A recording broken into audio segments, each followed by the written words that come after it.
Technology and Center, Dr. Vijayalakshmi Venkatesan, former scientist at ICMR NIN, Dr. Suresh Yatapu, CEO of Nutritech Consulting Services Private Limited, and Dr. CVS Kiran, co-founder and CEO of Red Balloon Aerospace Private Limited, for contributing special articles to the souvenir covering topics related to space, defense, health, and nutrition.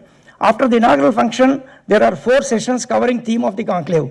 The opening session on advancements in space and defense sectors, Lab to Society, will be chaired by Dr. D.N. Reddy Garu, former chairman of RAC DRDO and former vice chancellor of JNTU Hyderabad, who is highly respected academic leader and science administrator. Sri J.A. Kamalaka Garu, former director of ISRO, and Dr. V. Seshagiri Rao Garu, a former distinguished scientist and associate director of ISRO, will be delivering first 2 lectures on India's major space achievements such as ISRO's launch vehicles and Chandrayaan 3, etc. But both these experts have over 4 decades of experience in space science. Dr. V. Bhujangarao Garu, former distinguished scientist and director general at DRDO, speaks on societal benefits of defense technologies developed by DRDO. He also has over 40 years of expertise in the defense sector. Dr. S.V.S. Narayanamurthy, Chairman and Managing Director of Midani, Hyderabad, delivers the last lecture in this session on material research for national strategic programs. He is renowned for his contributions to aerospace materials, ultra-high strength alloys, failure analysis, and space propellers systems. The second session on the role of science communication in disseminating scientific achievements to the public will be chaired by Dr. B. Shishikar, and former director of the National Institute of Nutrition, Hyderabad, who is one of India's most respected nutrition scientists, pathologists, and public health expert. The session has 2 lectures. The first lecture will be delivered by Sri Pallav Bagla, Senior Science Editor, NDTV, New Delhi. He is a respected Indian science communicator and speaks Bridging the Communication Gap, How to Make SNT a Shared Nation Dream. His lecture emphasizes the importance of effective science communication for India's technological advancement. He touches upon stronger institutional support, improved journalist training, responsible social media use, etc. Dr. Usha Raman, a former professor at the University of Hyderabad and a prominent figure in media research, discusses mainstreaming science journalism. She points out that science reporting often originates from scientific institutions and highlights the importance of better training for journalists to effectively communicate scientific developments. The third session of the conclave covers advancements in health and nutrition, Lab to Society. Dr. Ahmad Kamal, Prime Minister Professor at Osmania University and former outstanding scientist CSR ICT, will be chairing the session. Dr. Kamal is a highly accomplished medicinal scientist known for his outstanding contributions. Dr. Raghunath Rao Garu, a leading medical oncologist with over 40 years of experience at MNJ Cancer Hospital in Hyderabad, will open the session with a lecture on the increase of non-communicable diseases in India, including heart diseases, diabetes, respiratory illness, and cancer. He emphasizes the need for lifestyle changes, early detection, government action, and stronger healthcare systems to address these issues. Dr. Subbarao Gavavarapu from ICMR NIN will delivered the second lecture on nutrition policies and programs in India, a constant communication dilemma between facts and fiction. Drawing his social science expertise and nutrition communication, he will discuss challenges in conveying science evidence and evolving research and misinformation, and stress the need for stress-based communication. The concluding session of the conclave will feature a panel discussion entitled Discovery to Dialogue, Reimagining Science Communication for a Sustainable Future. The session will be chaired by Dr. C.H. Mohan Rao, Senior Professor Emeritus, BITS Pilani, Hyderabad, and former Director of CSR CCMB, who is highly respected for his significant contribution to scientific communication, in addition to his outstanding professional contributions. The distinguished panel comprises Dr. B. Venkataraman, former Director, Indira Gandhi Center for Atomic Research, Kalpakam, Dr. D. Sailaja, Distinguished Scientist, CSR Headquarters, Mr. M. Somasekar, Senior Journalist, Business Line, Professor Vijay Kave, former Dean and Professor Angro, Mrs. N. Aparna Rao, ARCI, Professor Keetman Syal, Assistant Professor from BITS Pilani, and Mr. Naresh Nunna, Managing Editor, Neoscience Hub. The discussions will address strategies for building research and society through science communication, with an emphasis on creative, inclusive, and responsible approaches. Additionally, the panel will explore the impact of effective communication on public trust, awareness, and advancement towards Viksit Bharat at 2047. We have made a good effort to address the theme of the conclave by bringing together distinguished experts from the fields of defense, space, health, and nutrition, alongside experienced science communicators representing science institutions and media organizations. ASTC and ENADU would be pleased if this initiative inspires journalists and science teachers to adopt effective strategies for promoting the lab society concept. Thank you. Once again, I welcome you to this conclave. Thank you.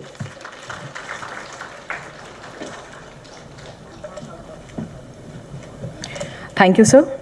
Now, on behalf of ASTC and ENADU Group, I request Chief Guest, our beloved Sri Venkaya Naidu Garu, to felicitate Dr. Soumya Swaminathan, a distinguished medical scientist.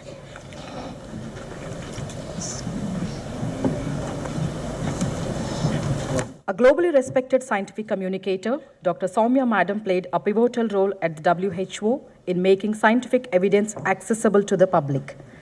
She promoted transparent, evidence-based decision-making through living guidelines, clarified evolving scientific data on variants, vaccines, and treatments, addressed misinformation with clarity, and strengthened stakeholder engagement and digital outreach. As the chair of MS Swaminathan Research Foundation, she continues to advance effective communication in the areas of climate and health, nutrition, food systems, and tribal and rural health.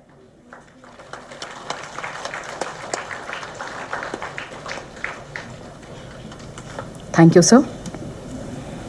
Thank you, madam. Now, it is the time for the release of ASTC Communications and invite Dr. D. Raghunath Rao Garu, Professor of Medical Oncology, and Dr. Leela Garu, Consultant Gynecologic Oncologist, authors of booklet on cancer screening and prevention. Dr. D. Raghunath Rao Garu, Professor of Medical Oncology, and Dr. D. Leela Garu, Consultant Gynecologic Oncologist, authors of booklet on cancer screening and prevention. Next suggestion. I request Dr. Kalachand Sain, former Chief Scientist and Head of the Seismic Group at CSIR NGRA, Hyderabad, who is the author of Gas Hydrates, a clean and huge potential energy source for India. I request our Chief Guest to release both these ASTC communications and felicitate the authors.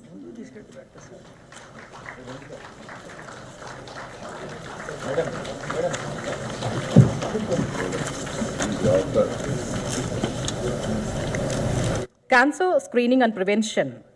Handbook offers comprehensive details regarding cancer, covering topics such as causes, carcinogens, prevention strategies, screening techniques for cervical, breast, and oral cancers, and the application of biotechnology in diagnosis and treatment. ASTC acknowledges Digumarti Foundation for their generous support in bring out this booklet.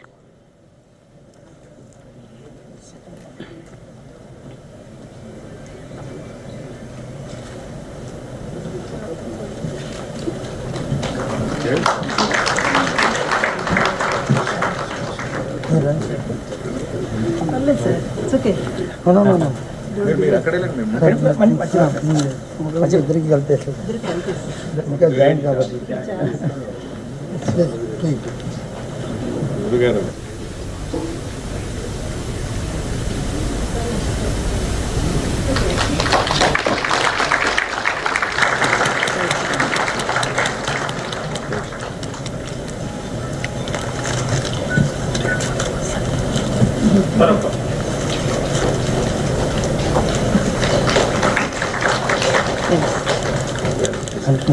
Now I request Dr. Kalachand Sain Garu, please forward.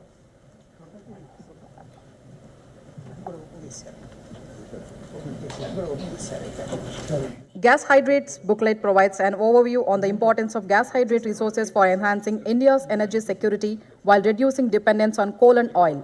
As India holds significant promise for utilizing gas hydrates as an energy source, the author presents a thorough summary of the latest advancements and future opportunities in gas hydrate technologies.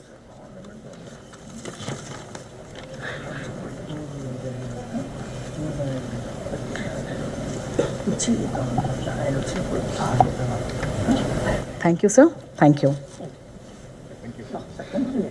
Now, I respectfully request our Chief Guest, Sri Venkaya Naidu Garu, to release the conclave souvenir consisting of abstracts of the lectures, inviting articles on the theme of the conclave from experts.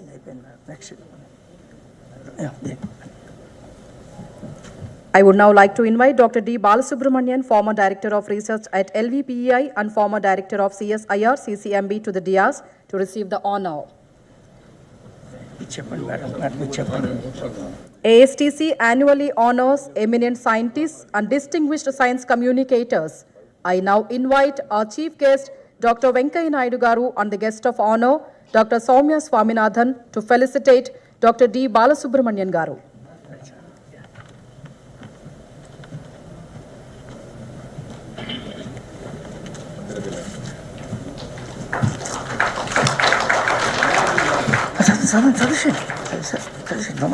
Dr. D. Balasubramanian Garu is a distinguished molecular biologist renowned for his pioneering contributions to protein chemistry and eye disease research, particularly in understanding cataract formation.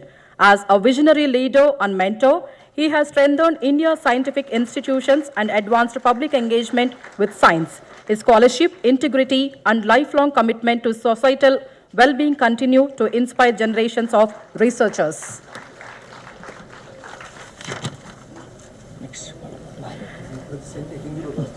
Now I invite Sri Pallava Bagla, Senior Science Editor, NDTV, to the dais to receive the honor. Sri Pallava Bagla stands among India's most distinguished, respected and influential science communicators, known for his rare ability to translate complex scientific developments into narratives that inform, inspire and engage diverse audience. Sri Pallava Bagla, a long-standing contributor to Science magazine and recipient of prestigious national and international awards. He has played a pivotal role in bringing India's scientific achievements to global audience.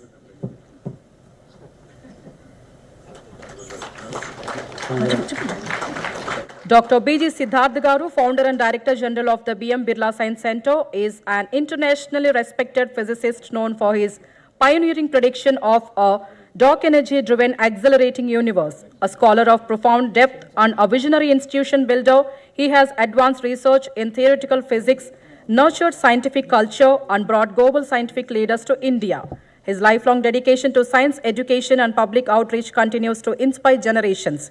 Dr. B.G. Siddharth was unable to attend due to health reasons. ASTC will present him with the honor at his home at a later time. ASTC pleased to congratulate two members of its Scientific Advisory Committee, who are ASTC Honorary Fellows, on receiving this year's Vigyan Shri Awards from the Honorable President of India on December 23, 2025. Now I invite Dr. Kumaraswamy Tanguraj, former Director of CDFT Hyderabad, to the stage in recognition of his recipient of the Vigyan Shri Award in Biological Sciences. I welcome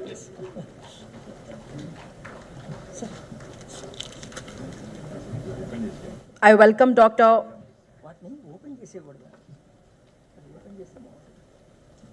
Next.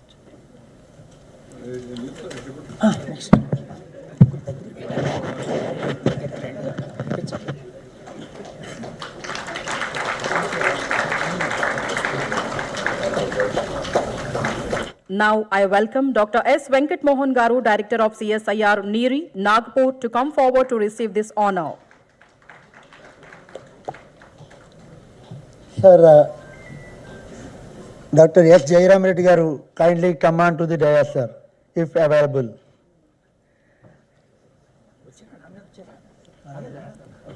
Vigyan Shri is one of the India's national level science honors presented under the Rashtriya Vigyan Puraskar framework. It recognizes distinguished contributions by scientists and technologists across major domains of science and engineering. It is awarded to scientists who have made significant high-impact contributions in their respective fields. This award is considered one of the highest national recognitions for active scientists in India.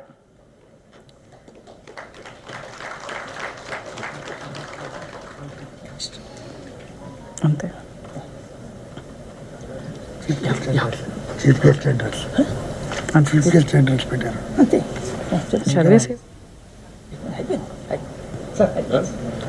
Me address sir.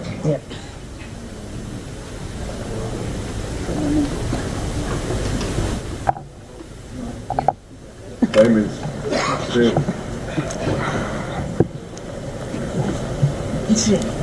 is now time for the inaugural address. I respectfully invite our chief guest, Sri Venkaiah Naidu Garu, the 13th Vice President of India, to deliver the inaugural address at this national conclave.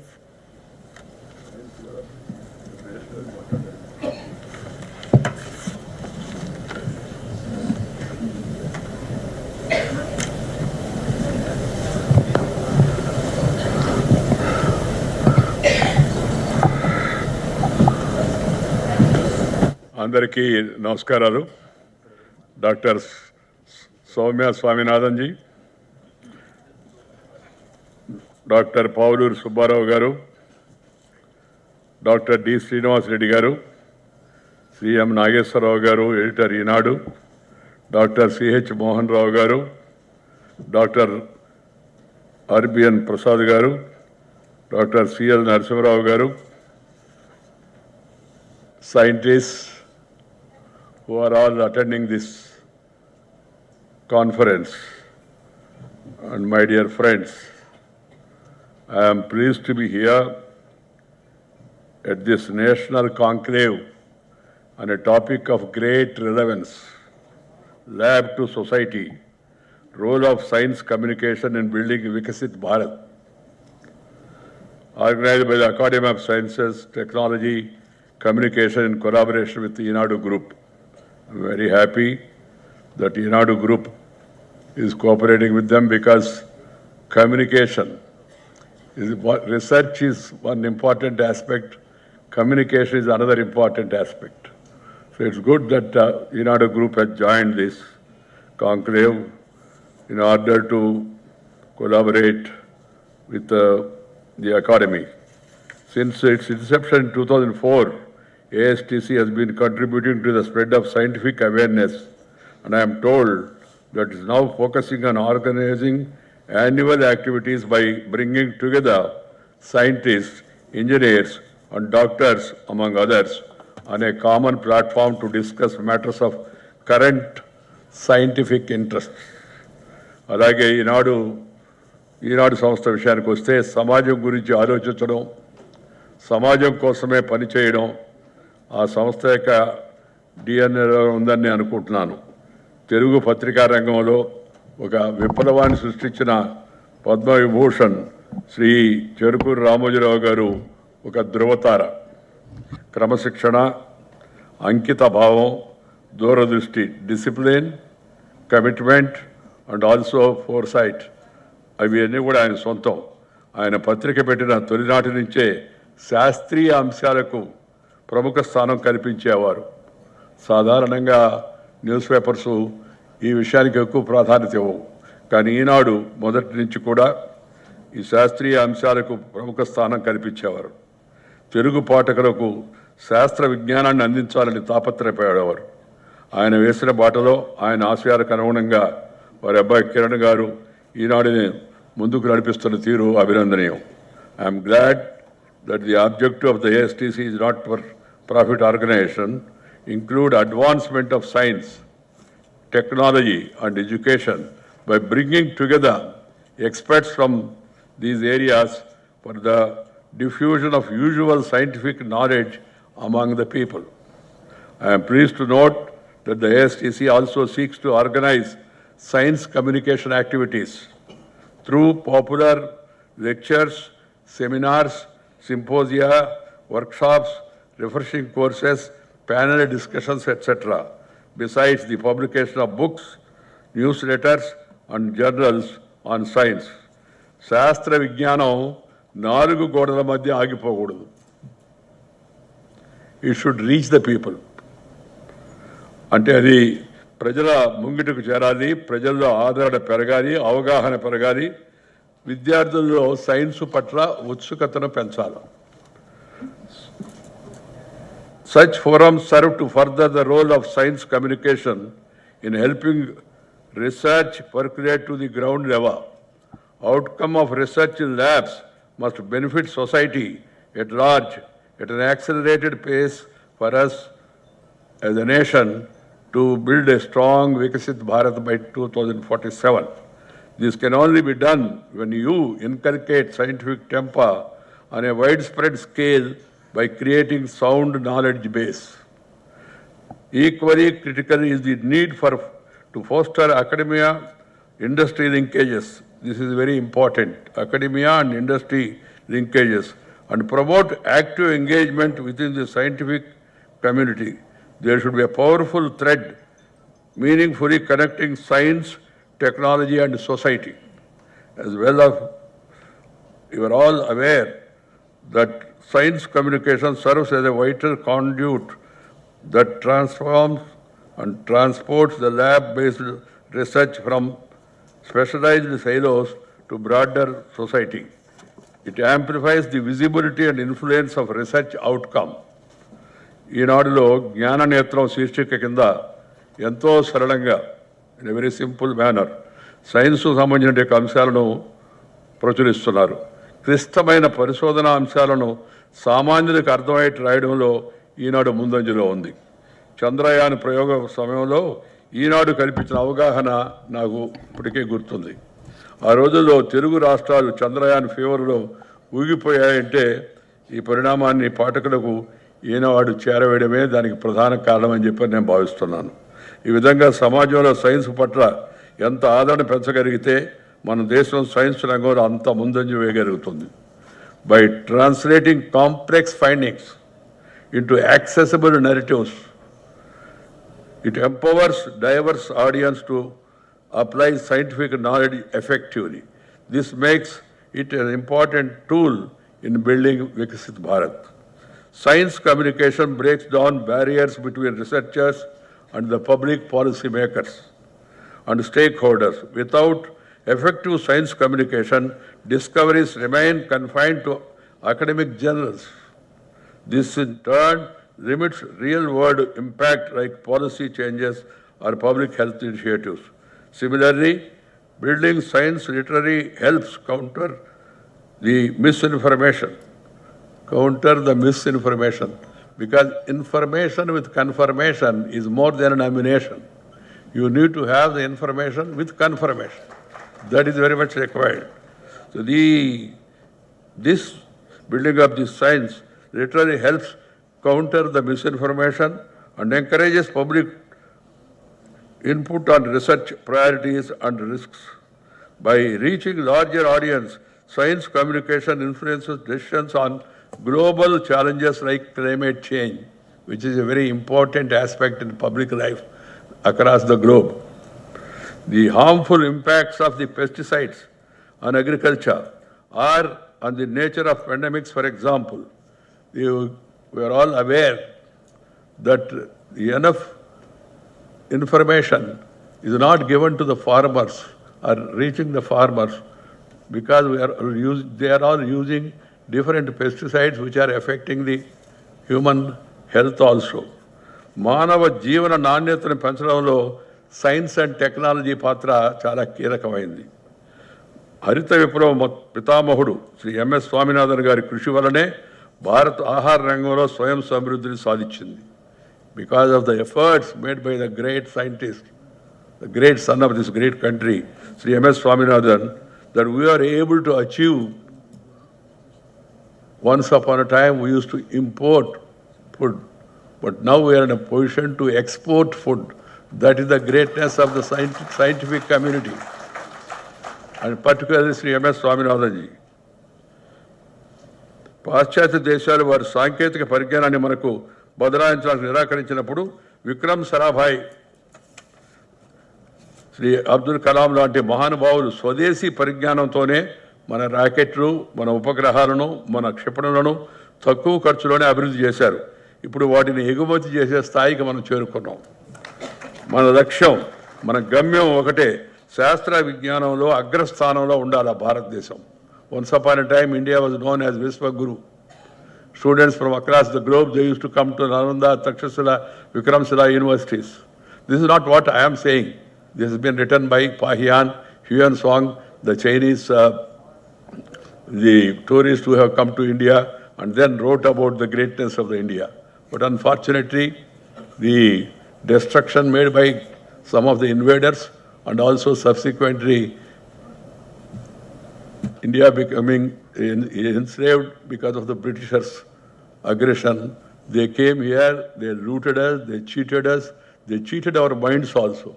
And then we were taught that they are the great people and we are ordinary people. And we were told to read Robert Clive the Great. Great for what? For whom? Alexander the Great. But nothing is mentioned about particularly about Veerapandi Kattabomman or Allur Sitaramarazu or Komaram Bhim or Jhansi Lakshmi or Rudram Devi, and also the great efforts made by our seniors, our forefathers, even in science, in astronomy, in various fields, our leaders, our forefathers, the great rishis, they have done great work. But unfortunately, it was not given enough coverage or publicity in the public domain because the Britishers are controlling the country. మన దేశం science and technology రంగంలో దూసుకుపోవడంలో ప్రభుత్వంతో పాటు private వ్యక్తుల యొక్క private సంస్థల యొక్క పాత్ర కూడా చాలా కీలకంగా ఉంది. డాక్టర్ పావులూరి సుబ్బారావు గారి నేతృత్వంలో అనంత టెక్నాలజీస్ వంటి సంస్థలు ఇస్రో మిషన్లలో కీలక పాత్ర వహిస్తూ ప్రైవేట్ శాటిలైట్ తయారీలో అగ్రగామిగా నిలబడడం గర్వకారణం. Private institutions also are playing a great role in our scientific advancements and particularly this Anantha technologies of Dr. Paulur Subbarao Garu, who is here on the dais. They played an important role in the ISRO and various projects taken up by the ISRO, including the satellite preparation also. మన వద్ద మేధస్సు కొదవలేదు. మన దేశంలో ఆది కాలం నుంచి వేదకాలం నుంచి పుణ్యకాలం నుంచి పురాణకాలం నుంచి పూర్వీకులు అనుభవించి రంగరించి మేళవిచ్చినట్టే అద్భుతమైన విజ్ఞానం మన పెద్దలు మనకిచ్చారు. My grandfather studied only up to 10th class, but he gave me all the what you call it as prapanchika parigyanam, the worldly knowledge, the public knowledge, basically was given by my grandfather to me. Such is the knowledge of Indian society. మన వద్ద ఇందాక నేను చెప్పినట్టుగా మేధస్సు కొదవలేదు. శ్రీ రామానుజం, శ్రీ శకుంతలాదేవి వంటి గణిత మేధావులు, Shri Kalyampudi Ramakrishna Rao, C R Rao వంటి గణిత శాస్త్రవేత్తలు, సర్ సివి రామన్, శ్రీ చంద్రశేఖర్ వంటి నోబెల్ విజేతలు మన దేశ కీర్తిని విశ్వవ్యాప్తం చేశారు. We should always recall the great services made by Shri C R Rao, sir C V Raman, Shri Chandrasekhar, who made us really feel proud by their efforts. ఈరోజు మనం ఏఐ గురించి విస్తృతంగా మాట్లాడుకుంటున్నాం. వీఆర్ డిస్కసింగ్ అబౌట్ ఏఐ పరిజ్ఞానం వెనుక కీలక పాత్ర పోషించేది డేటా సైన్స్. అయితే ఈ డేటా సైన్స్కు మూలమైన వివిధ గణాంక నమూనాలకు ఆధారం శ్రీ కల్వంపూడి రాధాకృష్ణారావు గారి పరిశోధనలేనని సంబంధిత విషయాన్ని మీ అందరూ కూడా చెప్తున్నాను. ప్రచారం లభించకపోయినా తెర వెనుక ఉండి మానవాళి సంక్షేమం కోసం అద్భుతమైన ఆవిష్కరణలు చేసిన ఎంతోమంది భారతీయ శాస్త్రవేత్తల కృషిని మనం స్మరించుకోవాలి. ఉదాహరణకు డాక్టర్ యదాప్రగడ సుబ్బారావు గారు, అటువంటి మహనీయుల గురించి మనం ఎంత చెప్పుకున్నా తక్కువే. కణాలకు శక్తినిచ్చే ఏటీపీ కణువును కనుగొన్నది ఆయనే. క్యాన్సర్ చికిత్సలో వాడే మెథోట్రెక్సైట్, ప్రాణరక్షక యాంటీబయాటిక్, టెట్రాసైక్లిన్ వంటి ఎన్నో ఆవిష్కరణల వెనుక ఉన్న మేధావి మన తెలుగు వాడేనంటే సుబ్బారావు గారు. అలాంటి మహనీయులు చేసిన కృషిని మనం గుర్తు చేసుకుంటూ ఉండాలి. వారి దగ్గర నుంచి ఈ స్ఫూర్తిని పొందేదానికి మన యువతరాన్ని మనం ప్రోత్సహిస్తూ ఉండాలి. Science communication secures political support, promotes trust in science and accelerates practical applications in business, in education, in researchers who have mastered these skills amplify the efforts, ensuring lab innovations contribute to societal progress. అయితే మన మేధస్సుని మనం వ్యవస్థీకృతం చేయాలి. అది ఆశించిన స్థాయిలో లేకపోవడం వల్లనే మన పరిశోధన పత్రాల విషయంలో వెనకబడ్డాం. ఏటా 10 లక్షల పరిశోధన పత్రాలను ప్రచురిస్తూ China is 10 lakh research papers they are publishing. 28% to 30%. China is standing in the first place. America 6 lakhs to 7 lakhs, 11 to 13% share, they are in the second place. Bharat, India, 2 lakh papers of 5 to 7%. We are in the third place. But we must move on.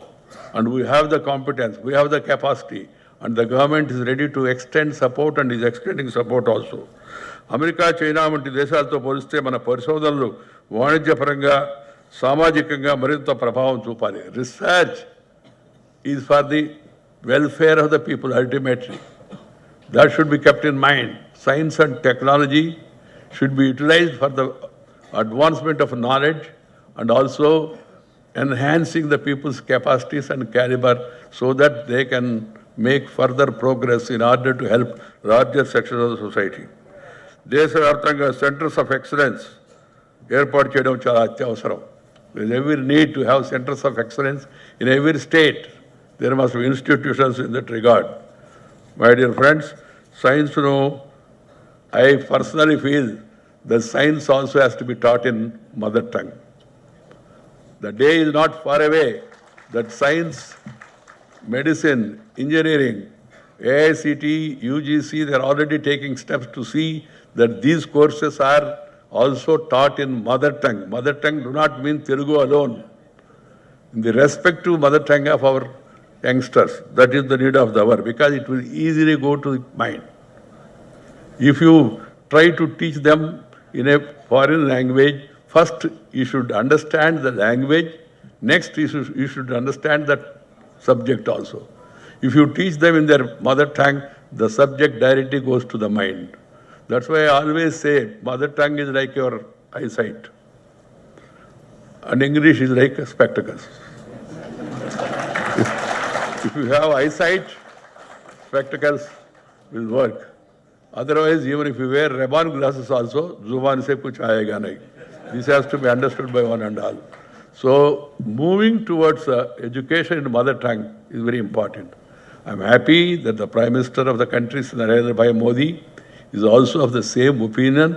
He has already directed AICTC and also this UGC to move in the direction and translation work in Indian languages is moving faster.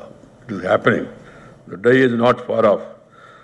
Even the private organizations also, I appeal to the private organizations to provide funds for science labs in schools. I remember in Vijayawada, in Hyderabad, Vijayawada, Nellore, we have a trust. My daughter is running the trust, Swarna Bharat Trust. They give only skill development, skill education to the children, to the unemployed rural youth. My son has taken an initiative and he has set up one foundation in Vijayawada by name of Power Foundation. Their main activity is they send buses to the rural villages, Jilla Parishad schools. Pick up the children from the Jilla Parishad school, bring them to the headquarters where the lab facility is there and they are exposed to various labs and they are also given proper understanding. Then again they are dropped into respective villages because many of the villages, Jilla Parishad schools, do not have science laboratories. That is the situation because we are a vast country, we are moving faster, we are growing also, but we have great challenges, 143 crore population. That too, 60% of the people are still in the rural areas. Accessibility to the rural areas and also the educational standards in the rural areas, they need to be focused and they need to be improved also in this regard. So I personally feel once you start teaching them in their mother tongue, once you provide them the basic laboratory facilities in the rural areas, they will pick up and the private organizations, the rich people, they must come forward to share some of their wealth in this direction. Share and care is the core of Indian philosophy. Share and care is the core of Indian philosophy. నువ్వు పెంచుకో ఆ తర్వాత ఇతరులతో పంచుకో. పెంచుకోకుండా పంచుకుంటే ఏమవుతుందో మీ అందరికీ తెలుసు, నేను చెప్పాల్సిన అవసరం లేదు. సో ముందు పెంచుకోవాలి. We must increase wealth. Wealth do not mean only financial. Wealth is knowledge also is wealth. We are moving towards knowledge economy. And Indian people, there is no dearth of knowledge among Indian children. This land, this water, this air, it has something special.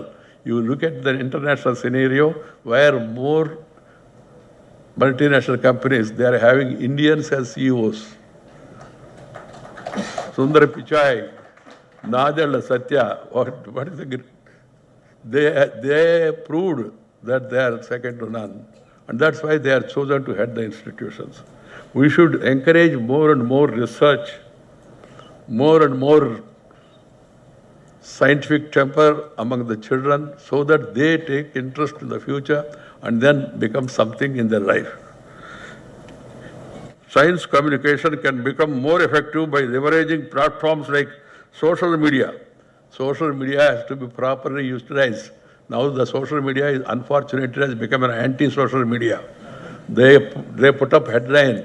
You go through inside the line, there is nothing in the inside. This is what is happening. And some people, they want to make headlines so that it becomes deadline to us. We should not be carried by the misinformation. The social media has to be utilized, channelized in a proper manner so that the information goes to the people. The rapid dissemination and feedback can be utilized by utilizing the social media. We must note that the ultimate goal of science and communication is to transform isolated research into a shared resource, empowering society to harness its full potential. నిజానికి ప్రపంచం అంతా 16వ శతాబ్దంలో science గురించి మాట్లాడడం మొదలు పెడితే మన భారతీయులు కొన్ని వేళ్ల క్రితమే అంతరిక్షం నుండి అణువు వరకు అన్నింటినీ క్షుణ్ణంగా అధ్యయనం చేశారు. పరమాణు సిద్ధాంతాన్ని గురించి పరిచయం చేశారు. దాని మీద ఇప్పుడు చర్చ జరుగుతుంది. గణనాథ మహర్షి సున్నాను కనిపెట్టి గణితానికి ఆధారంగా నిలిచిన ఆర్యభట్టు భూమి చుట్టూ తాను తిరుగుతున్నదని ఆ రోజే చెప్పాడు. ఇవన్నీ now some people are questioning all this information also. I appeal to them also, you make study. And then try to get, as I said, information with confirmation. ఈ ప్లాస్టిక్ సర్జరీ సుశ్రుతుడు శస్త్రశాస్త్రంలో ప్రావీణ్యుడని మన శాస్త్రాలు చెబుతూ ఉన్నాయి. ఖగోళ శాస్త్రంలో త్రికోణమితిలో వరాహమిహిరుడు అద్భుతమైన సూత్రాలను అందించాడు. ఆ ఢిల్లీలో ఇనప స్తంభం ఐరన్ పిల్లర్ సుమారు 1600 ఏళ్ల నాటిది. ఈ మనకి లభించినటువంటి యొక్క మన పూర్వీకుల నుంచి వచ్చినటువంటి యొక్క అనుభవాన్ని మనం ఉపయోగించుకొని మనము ఈ మన మేధస్సును కాపాడుకునే పేటెంట్ అవగాహన కూడా మన దేశంలో కొంచెం తక్కువ. 2023లో భారత్ దాదాపు 64,480 పేటెంట్ దరఖాస్తులతో ప్రపంచంలో 6వ స్థానానికి చేరింది. We have reached the 6th place in getting this patent. This a good development. But China ఏడాదికి 18 లక్షలు దరఖాస్తు చేస్తుంది. మనం 64,000 దరఖాస్తులు చేస్తున్నాం. అందుకని మనం ఆ విషయంలో కూడా ముందుకు వెళ్ళాల్సి ఉంది. పసుపు, వేప, basmati rice, these are all our traditional products. But the foreigners have patented these products. We should take lead. And also the Prapanchavyaptanga worldwide, Ongole bull, Brazil is encouraging it, Ongole bull. And we are not showing that much interest in order to develop our own breeds. So we need to focus on such initiatives. విజ్ఞానమే వెలుగు, ఆ వెలుగు ప్రతి గడపకు చేరాలి. విజ్ఞానం విదేశాల నుండి దిగువ చేసుకోవడం కాదు, మన గడ్డపైనే ఆవిష్కృతం కావాల్సిన అవసరం ఎంతో ఉంది. ప్రయోగశాలలో విజ్ఞానం ప్రజాక్షేత్రంలో వికాసం కావాలి. ప్రయోగశాలలో విజ్ఞానం ప్రజాక్షేత్రంలో వికాసం కావాలి. అప్పుడే మన వికసిత భారత వైపు అడుగులు వేయగలం. ఈ దిశగా ఏఎస్టిసి వంటి సంస్థలు, ఈనాడు లాంటి సంస్థలు, విశ్వవిద్యాలయ universities, schools and colleges and other institutions, they should work more and more in this direction of the dissemination of the information. My dear friends, the education should become a mission, not expecting any commission or doing any omission or giving any remission. You must have passion for the nation. Nation means people. If you have that passion and then work hard, every institution definitely will be able to move forward and then attain once again the top place in the international community. So I appeal to all the organizations to encourage excellence, to encourage research as part of their activity so that the society can move forward and the benefits of science, technology, they can reach people. And now we are talking about AI. I appeal to the scientific community and also technological experts to see that proper ways and means are found to arrest the misuse of AI. Otherwise, AI is going to create havoc. I'm really afraid. I don't have science base. I'm an art student. I have only common sense. But the way AI is being shown now, yesterday I saw AI, Atal Bihari Vajpayee is going to heaven and then meeting Abdul Kalam, and Sushma Swaraj and Arun Jaitley were felicitating Atal Bihari Vajpayee. Same. That is positive side, okay. But negative side, somebody can enter your house as your own family member, and then you can imagine what will going to happen. So we must see to it that proper structures are created in order to stop the misuse, abuse of this technological advancement. This is my appeal to all of you. I'm sorry, friends, I'm not able to stay for long because I have to catch a flight and go to Vishakhapatnam. There is a lighthouse function in the evening in Vishakhapatnam. So I feel sorry that I have to leave the conference in between, but I would like all of you to pay full attention to what is being said from the dais, and then there should be discussion also, so that meaningful conclusions can be achieved, and that will be ultimately utilized to the society. Andariki ధన్యవాదాలు, నమస్కారాలు, జై హింద్.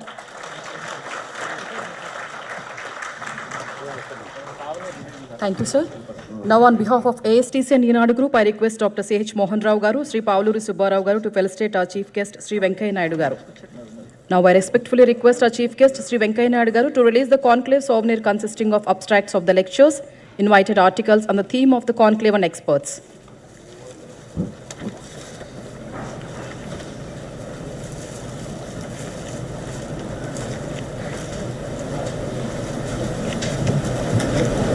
కాగితం కింద పడేది Swachh Bharat.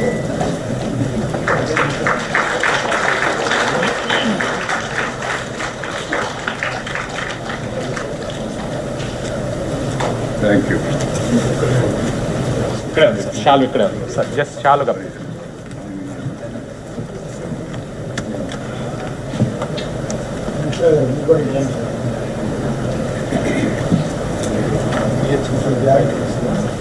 Stick చేశారు దానికి, okay okay stick చేశారు, okay okay okay leave it sir.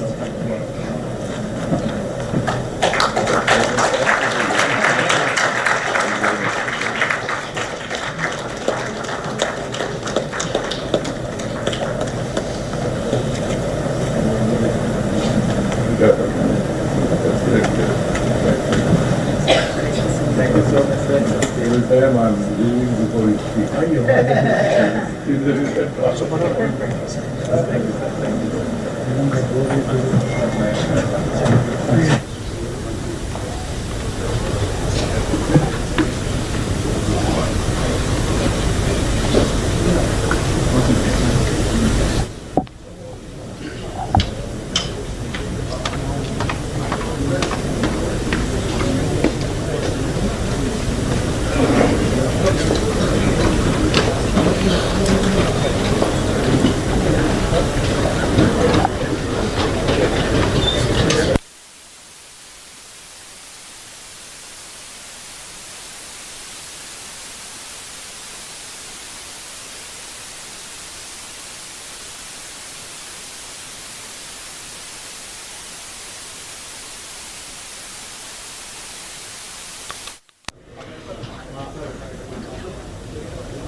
Next.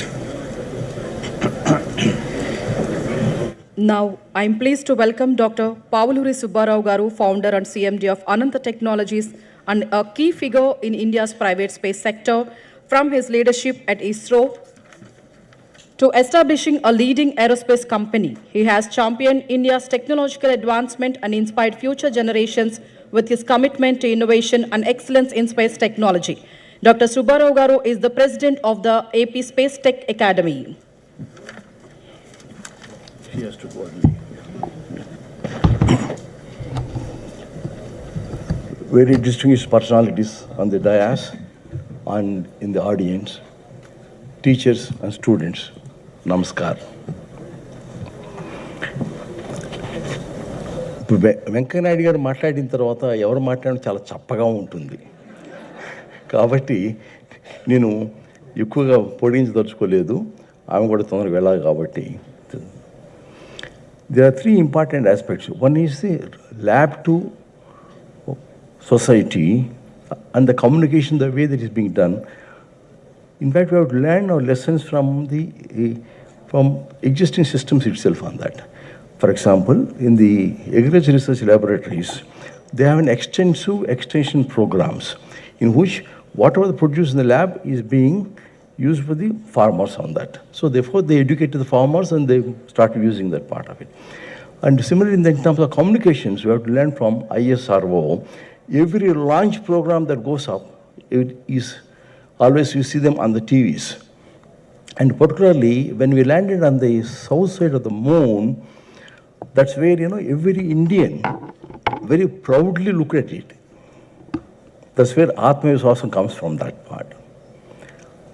And not only towards Viksit Bharat, in fact, earlier Bharat also had it. I'll give you one example how to institutionalize the entire research programs. For example, Usirikaya, which normally we use every day at home, that Usirikaya was found that there are a lot of good C vitamin in that part, but you institutionalize it in the sense that, దాని ఆ చెట్టును కూడా మనం పూజనీయం చేసాం. అంటే దీని అర్థం ఏంటంటే మనం ల్యాబ్లో ఉన్నది ల్యాబ్లోకే పరిమితం కాకుండా దాన్ని బయటకు కూడా ఎట్లా తీసుకువెళ్ళాలి, how to institutionalise whole thing through a communication, proper communication, that part is most important part. So that was already established in the earlier generations and also in the present generations also on that. But still there's a lacuna between the universities and the society, and between some laboratories and the society. The gap has to be filled. And for that, NEP 2020, he lays down the foundation, complete foundation and the framework as how to do that part of it. I'm sure all of you must have gone through the NEP 2020, so that how to integrate the entire society from the laboratory to the benefit of the society during Viksit Bharat have been very well described in that part. I'm sure you must have gone through that. Thank you very much. Thank you.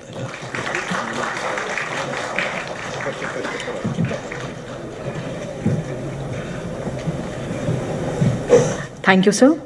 I now invite Dr. Soumya Swaminathan Madam to deliver her address as guest of honor.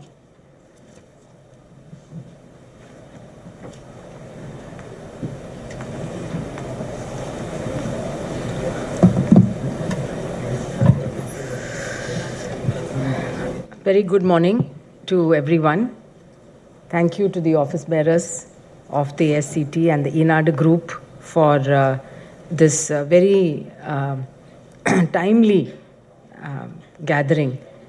And we all heard what former Vice President Venkaiah Garuji had to say about the importance of building a thorough scientific temper into our young people, and that has to come both from educational institutions. Of course, the family is also very important, what you are exposed to, as well as the media. And so it's very good that science communication has been taken up as a topic today, because science communication is something that actually is very, very critical in today's world. When data and knowledge is exploding very, very rapidly, it is sometimes very hard to keep up with everything that's available, particularly since we live in a world where we rely a lot on the internet, on being connected with other people through channels like WhatsApp, but also social media to get a lot of our information. And so it becomes extremely important to pay attention to what is out there. So rather than the traditional channels of communication, people now rely a lot on digital means. And so what is available out there is a mix of good and bad. Not everything that we read online is actually correct. So I think this topic or question that we are here today to address, that how do we take science from the lab to society and do it in ways that actually improve people's lives. So science is not something which needs to be done in abstract or needs to be done in scientist labs or in classrooms. Many people think of science in that way, that you have to put on a white coat and be inside a lab to do science. But ultimately that science has to translate into improving the lives of people, whether it is through health, whether it is through space technology, whether it is through a new drug or a vaccine, or even things like the internet, or like when electricity was invented. Everything we take for granted today came from scientific discoveries that were made and then built upon. The other point about science is that it's constantly evolving and changing, right? And so it is a fact that science is not static, and that our knowledge and facts need to keep up and need to change with a deeper understanding. And today that is also happening at a very fast rate. This also needs to be communicated to people, because if you say something today and you want to say something a little bit different tomorrow based on the new knowledge, people should not get the impression that either you were not knowing what you were talking about or you were not speaking the truth. So we actually live in a world today where science has never been stronger, and yet public trust in science is becoming fragile. During COVID-19 pandemic, we saw how rapidly there were advances in the development of vaccines and other countermeasures, and yet we also saw fear and anger and distrust. So this experience taught us that along with fighting the virus, we also needed to fight the infodemic. So that word was used a lot during COVID, infodemic, which is an epidemic of false and misleading information. And today, in fact, again, you see that happening, especially around vaccines and other health-related information in the United States, where there is a very strong group of people who are, including the Secretary of Health himself, who is an anti-vaxxer, an anti-science person, and who's promoting a lot of false beliefs. This has led to actual impact on people's lives. So it's not just something which is nice to have, but if you develop a distrust in science, a distrust in vaccines, it has led to an increase in measles. They've had more measles in the United States this year, 2025, than they had over the last 30 or 40 years. And that's because more people are now staying away from vaccines. One thing we need to understand, that facts alone are not enough. So one of the important lessons from the pandemic was that information is not the same as communication. We, at that time, assumed, many of us, that just provide people with facts and graphs and numbers and figures, and that would automatically translate into rational decisions. But human beings, they don't live inside spreadsheets. They actually operate and make decisions based on trust. Who do you trust? Who does the information come from? Your own identity, your lived experiences, fears and hopes. And who are the voices you find credible in your own community? It became very clear even during COVID, certain voices were more credible than others. So the point is that sometimes your facts may be correct, but the failure is that we speak without listening first. So at the WHO, we did have a program that our communications department developed, which was called social listening.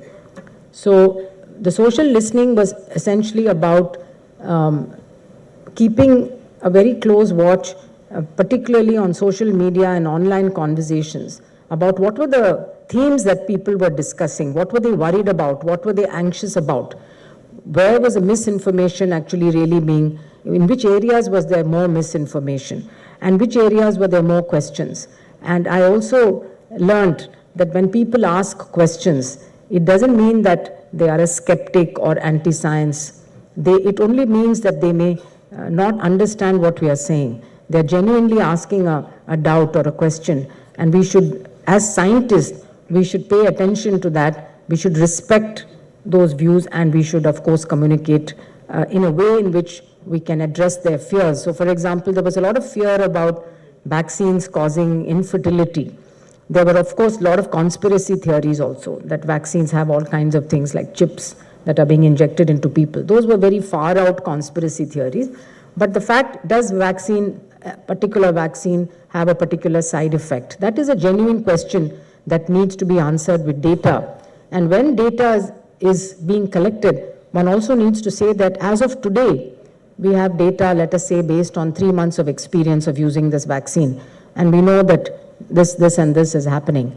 In another 6 months, we may have much more data, and we may be able to then give a better explanation for certain things. So that uncertainty also has to be communicated along with what are already the facts.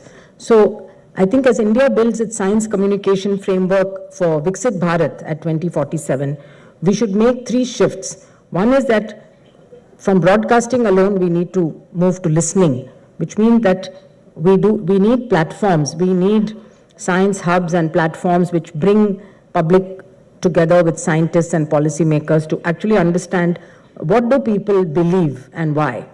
And unless you understand those, because it's very difficult to change mindset unless you understand what are the beliefs behind that. And then from who's going to be the communicators of messages. Let's say for important public health messaging, I think, of course, the public health experts, the doctors, the scientists, the government officials should speak. But in addition to that, we need to involve our teachers, our frontline workers, our community leaders, faith leaders, youth groups. Because when someone of those people speak, you know them, you individually, you have trust in them, and that really helps you to understand the message. From data alone to stories, I always find that a story stays with you much longer than a piece where you only read a lot of statistics. Whereas if you describe something happening as a story, then that message actually tends to stay. And this is true for all of us, I think. So I remember a friend of mine, Dr. Mohan Agashe, who's a very well-known psychiatrist, but he's also an actor, filmmaker, director, and he was director of the Film Institute of India at one point of time. He uses the word smuggling ideas into people's minds. Of course, he is a psychiatrist, and he's made many wonderful films, and of late his films are about mental health issues, things that we don't often understand and which are stigmatized in society. We stigmatize people with severe mental illnesses because we don't understand it. And even today, even though there is a much better understanding, even today you'll find a lot of people with mental illness they don't feel that they can speak about it, or their families cannot talk about it. So he used to say that you need to, through his films, he was trying to convey that empathy, the understanding, which can only come through a story and not through just telling you that we have X million people suffering from depression or X million people suffering from Alzheimer's or dementia. You don't really get the feeling of what it is. But when you have visualized somebody who has lived with that condition, you've seen it, of course, in our own families, we do experience it. But so the point is that this is where the science communicators and the media comes in a big way, because the media is the bridge, and journalists need to translate scientific stories, scientific discoveries and facts into or bridge it to the public by adding the stories, adding the context, the local context, and of course in the local language. Language is also very important. So I just want to give you 1 or 2 other examples.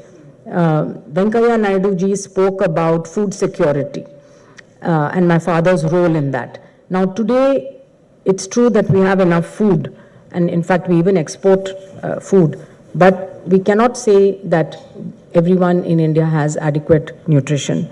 So what is called hidden hunger, which is a deficiency of micronutrients of iron, zinc, selenium, vitamins, and also quality protein.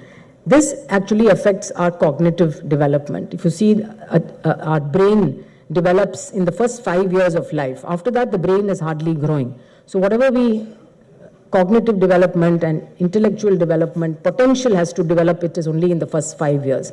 So if you look at 2047, Bharat at 2047, the children who are born today are going to be 21 years old at that time, right? So if we want to really have a demographic dividend from our young people, we have to focus on human capital development, which is essentially health, nutrition, and education.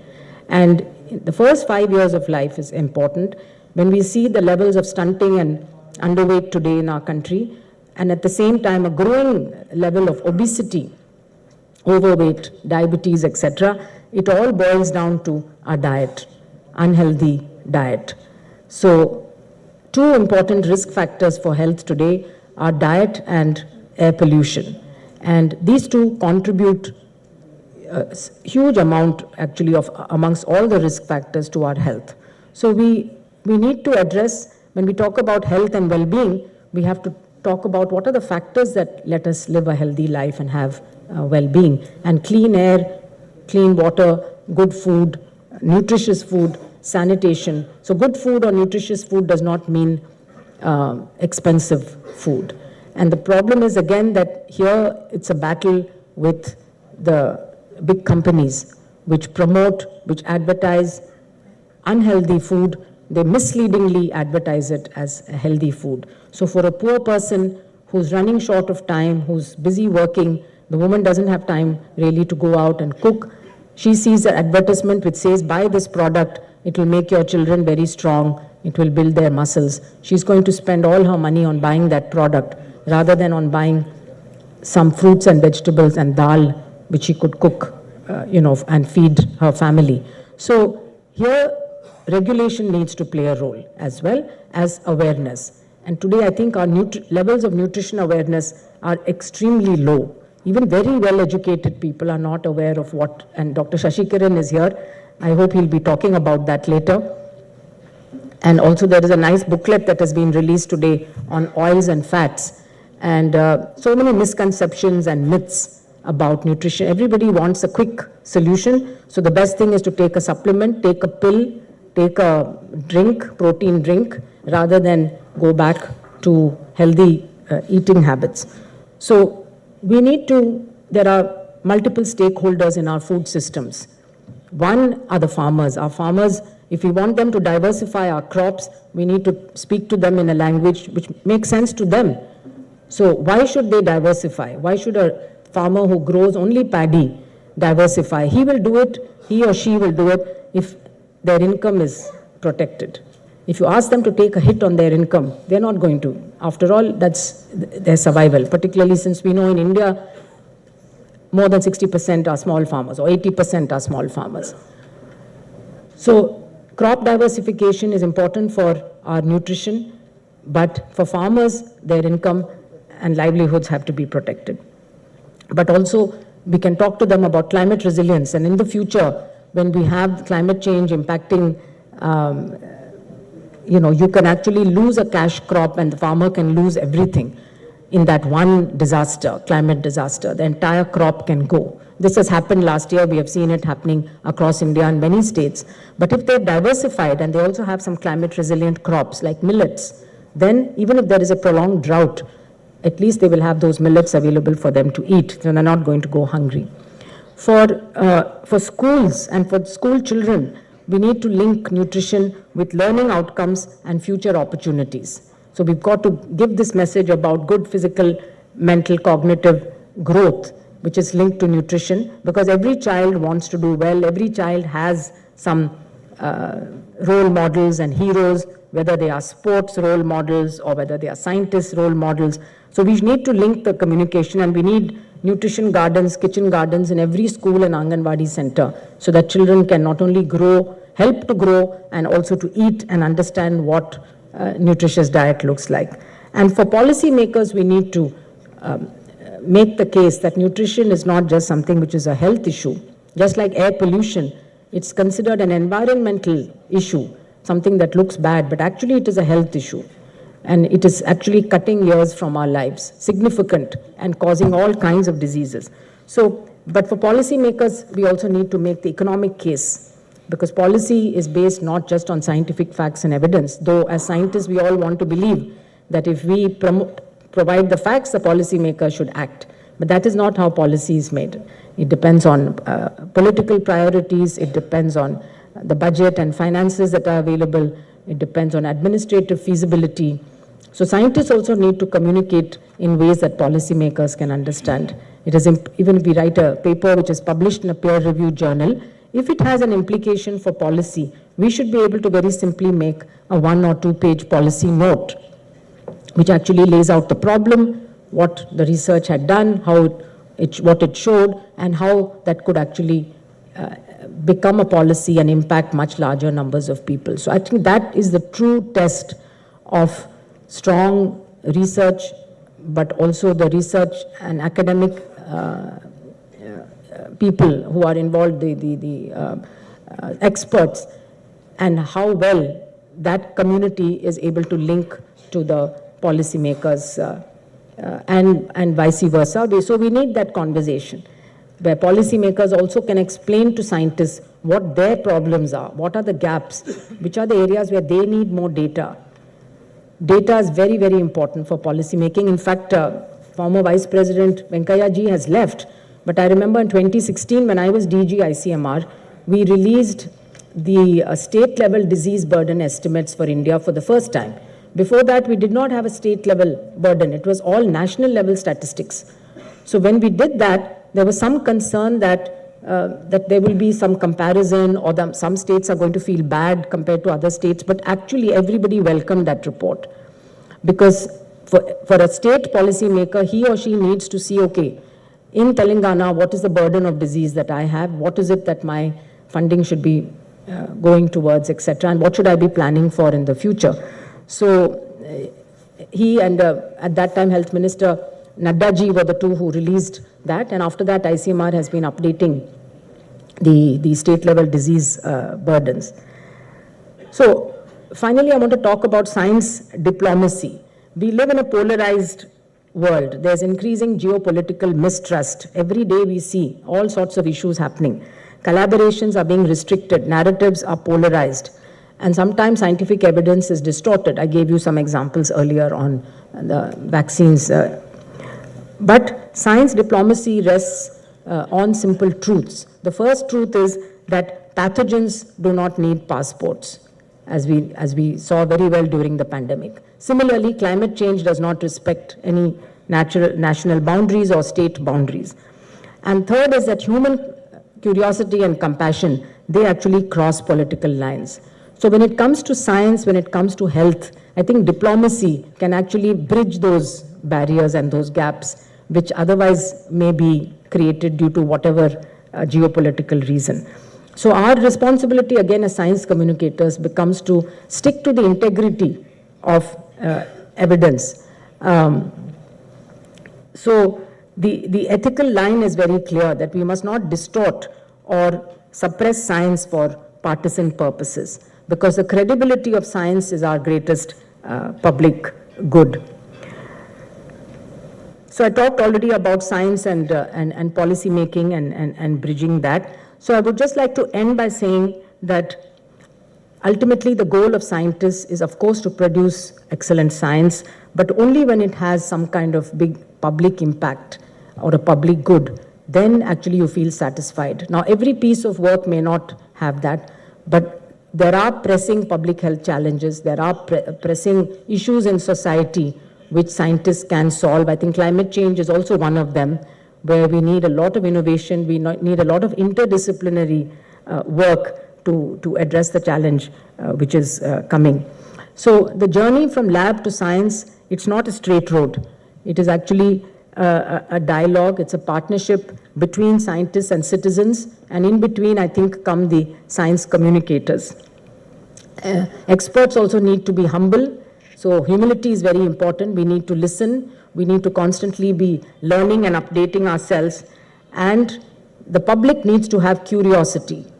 Similarly, journalists also need to have curiosity. They need to ask the right questions. People need to ask the right questions. They may not get an answer for everything, but unless you ask the questions, this is never going to be addressed. And so if we listen deeply and we communicate honestly, I think honesty and transparency also very important, and anchor science in compassion and local reality. So there may be a discovery which happens somewhere else, but how is it relevant for us in our local context? Then I think by 2047, India will not only be scientifically advanced, but it will also be scientifically trusted. Thank you very much for this opportunity.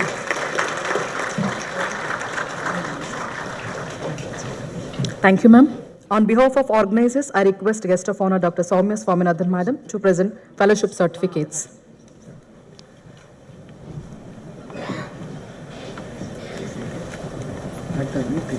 Please come. I request Dr. V. Pisapati Garu please come on to the dais.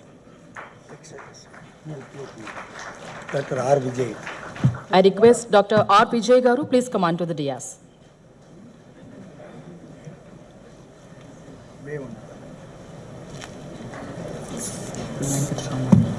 Dr. B. I request Dr. B. Venkataraman Garu please come on to the dais.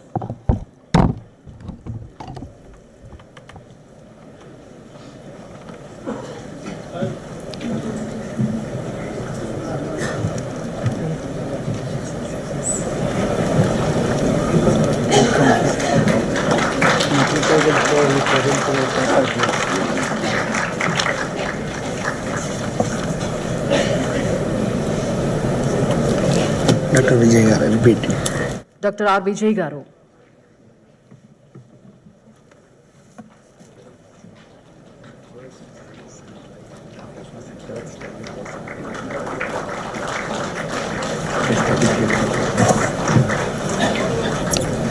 Dr. B. Venkataraman Garu.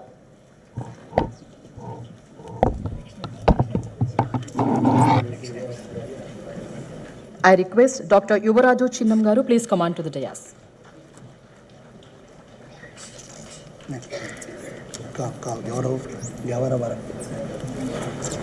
Dr. Subbarao Garu M. Gavaravapu please come on to the dais.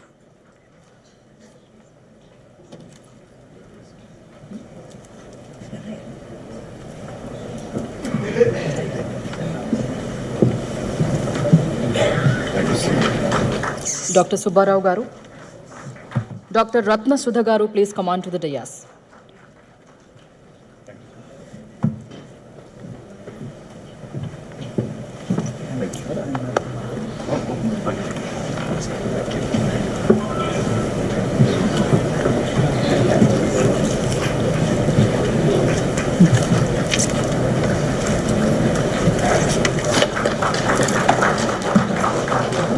Professor B.N. Reddy Garu, please come on to the dais.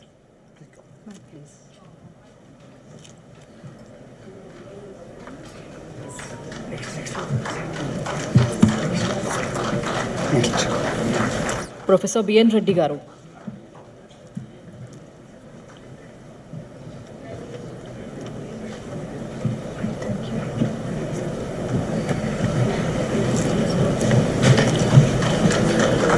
Srimati Aparna Rao Garu, please come on to the dais.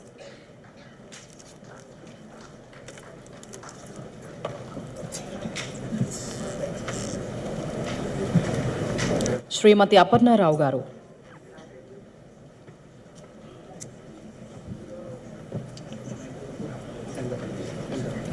Dr. Nayani Kishore Nath Garu, please come on to the dais.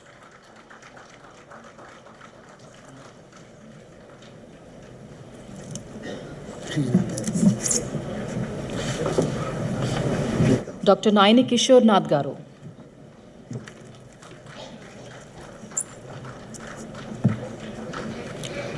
Dr. A. Vijayalakshmi Garu, please come on to the dais.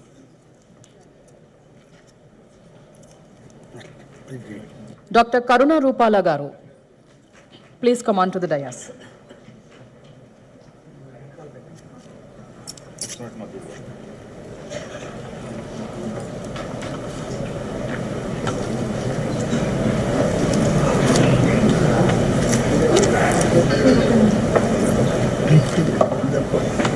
Dr. A. Vijayalakshmi garu.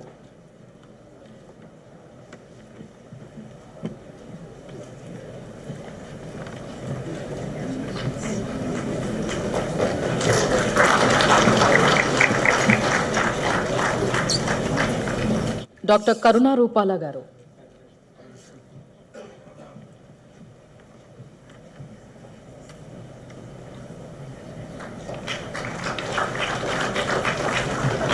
Dr. K. Srinivas Rao garu, please come on to the dais.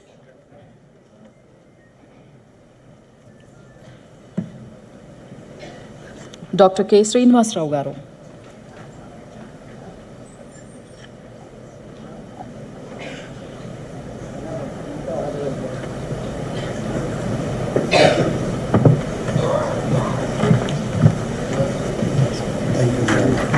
Next.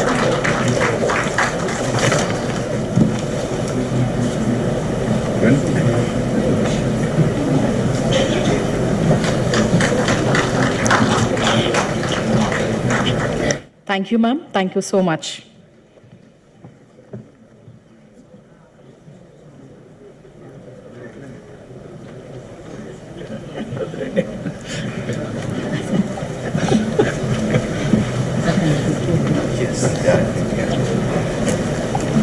Nice. It is now my pleasure to welcome our distinguished guest, Sri M. Nageshwarao garu, editor of Eenadu.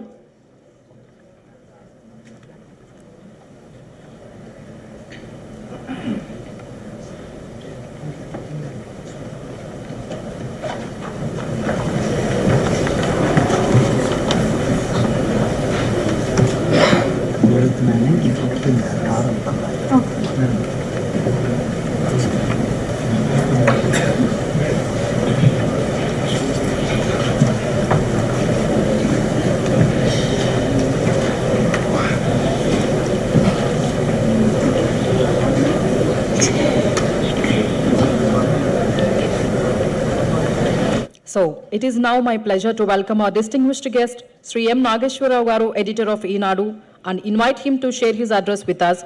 We are eager to hear his thoughts and benefit from his vast experience in journalism. His perspective will surely offer valuable insights into effective communication. Sri Manukunda Nageshwarao garu, counted among the most prominent frontline Telugu journalists of the day, is presently the editor of Eenadu, the largest circulated Telugu daily. Most popular as journalism guru in both the Telugu states, he enjoys the distinction of training up thousands of journalists. Some of his students rose to very prominent positions in print, television, and digital media. So please.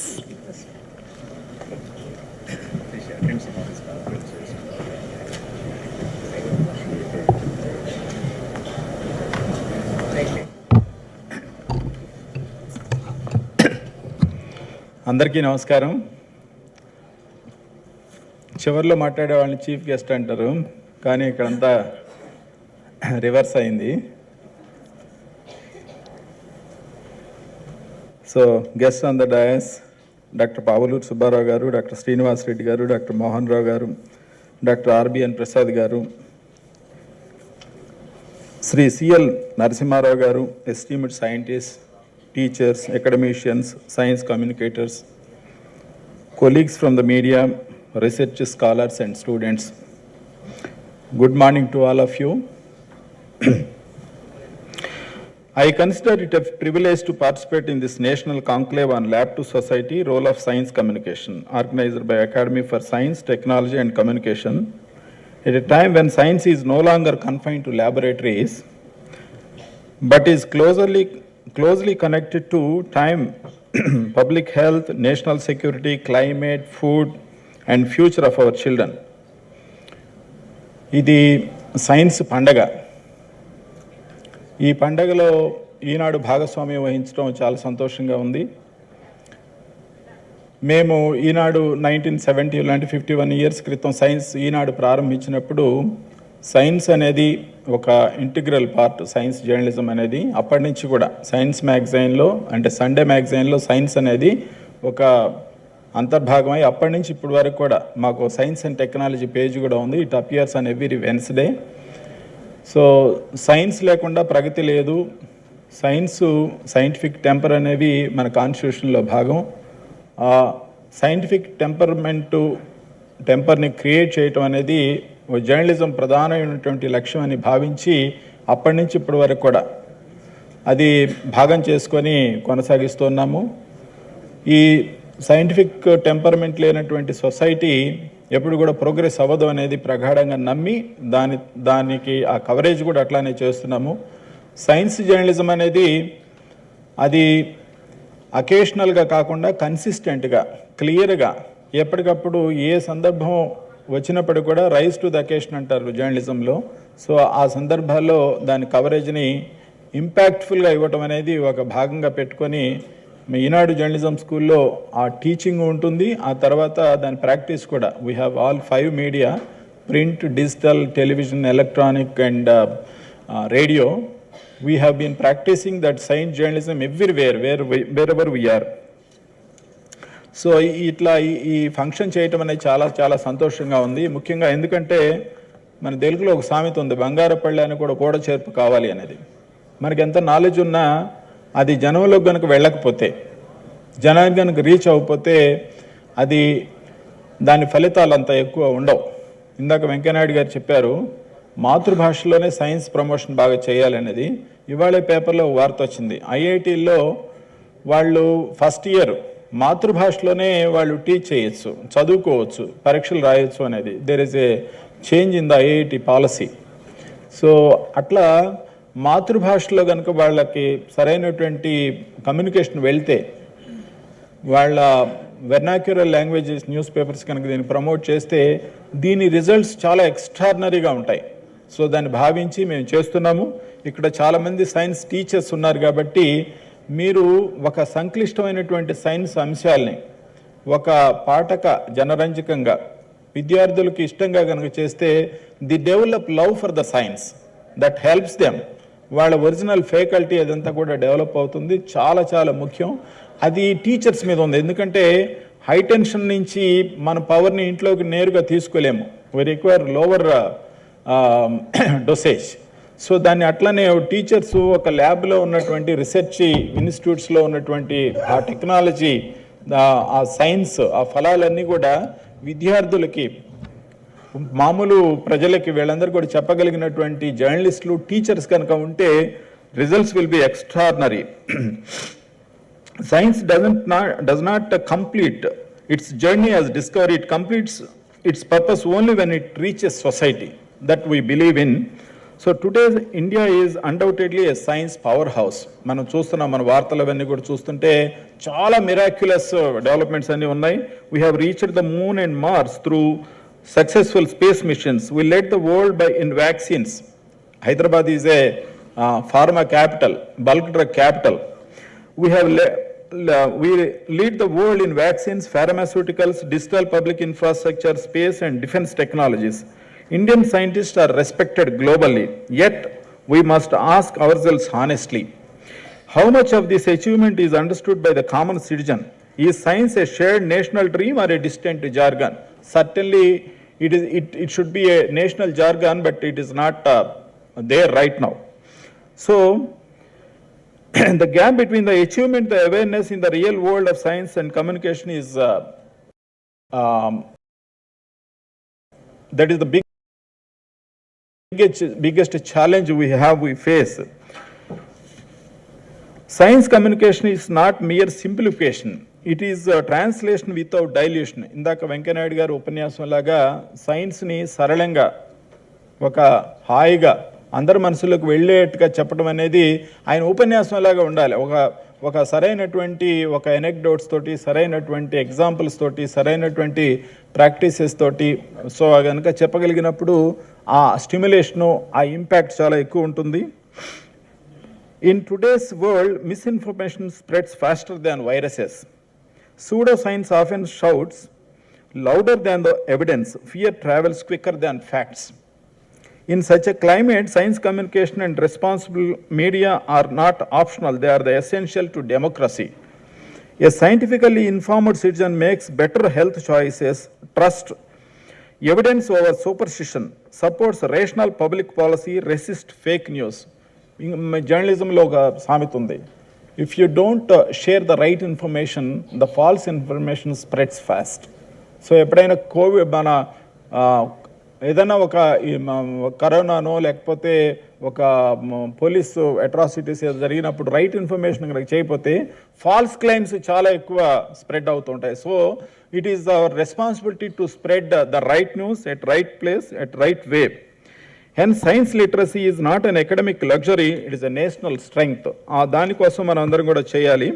As a journalist, I say with conviction, the media is a bridge between the laboratory and the living room. At Enadu, we learned early that science reporting cannot be occasional, it must be continuous, contextual and credible. Good science journalism must question, but not sensationalize, simplify, but not trivialize. Inspire curiosity, not the fear. The media's duty is not just to report what happened, but to explain why it matters and how it touches life. If science remains only in journalists, superstitions will rule through WhatsApp University, quote unquote, WhatsApp University. We get so much of false information, superstitions through WhatsApp. So unless we make our presence in science, science journalists or newspapers well, so the false claims will spread like anything. Today's felicitation to scientists and science communicators is deeply meaningful because scientists create knowledge, communicators create public trust in knowledge. Both are equal partners in nation building. I congratulate all the awardees whose work truly reflect the spirit of lab to society. But please permit me to share one clear observation. India, despite its vast talent, has received only one Nobel Prize in core sciences so far. I mean, as an Indian citizen, at the time of receiving the Nobel Award, only C.V. Raman in 1930 received the Nobel Prize as a citizen of India. No one else. At the same time, smaller countries like Germany, Japan, and many other countries have won Nobel Prizes in sciences in double digits. So this is to be changed unless students are properly groomed, properly educated through our science communication, so we cannot achieve this goal. This is not a comment on talent. It is a reminder that breakthrough science needs sustained investments in core research, academic freedom, and patience. And equally important, a society that understands science is more willing to support science. Great science needs great laboratories, but it survives only in a scientific society. I would like to place 3 brief suggestions before this August gathering because there are so many learned people, scientists, there are communicators, there are great people who are working in the laboratory.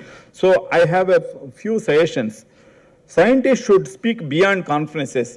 They should not confine to only laboratories and also to the conferences. They should work beyond conferences. They need to engage with the schools, communities, and the media.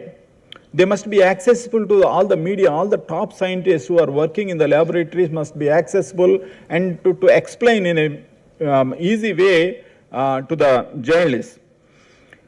And media and communicators should invest in a dedicated science desk. We have a dedicated correspondent, one Mr. Suresh is moving around here. He is full-time science journalist and we have a couple of other people are also in the pipeline. And we are going to plan one science desk. We have business, sports and women and every area, but we need a dedicated science desk in each and every newspaper. And strengthen evidence-based reporting, that is also science, that is very important. Institutions and policymakers should treat science communication as a discipline. Not only science, even science communication is also a discipline. Found outreach as seriously as reach, but that all the academic institutions and the research labs, they also should find a way to communicate, to outreach people in a meaningful way. Let me conclude with a simple thought. A discovery that is not communicated remains incomplete. A society that understands science becomes resilient. So science is necessary for that kind of good democracy. This conclave is not just an event, I believe. It is a reminder that India's journey from lab to society must be continuous, compassionate, and clear. That is most important. I thank the Academy for this timely initiative and we wish this conclave every success. Thank you very much. Jai Hind. Thank you. Thank you, sir, for your thoughtful message about the significance of science communication, especially in making science more accessible to the public. I am pleased to invite today's distinguished guest, Dr. D. Srinivas Reddy Garu, Director of CSIR, Indian Institute of Chemical Technology, to deliver his message.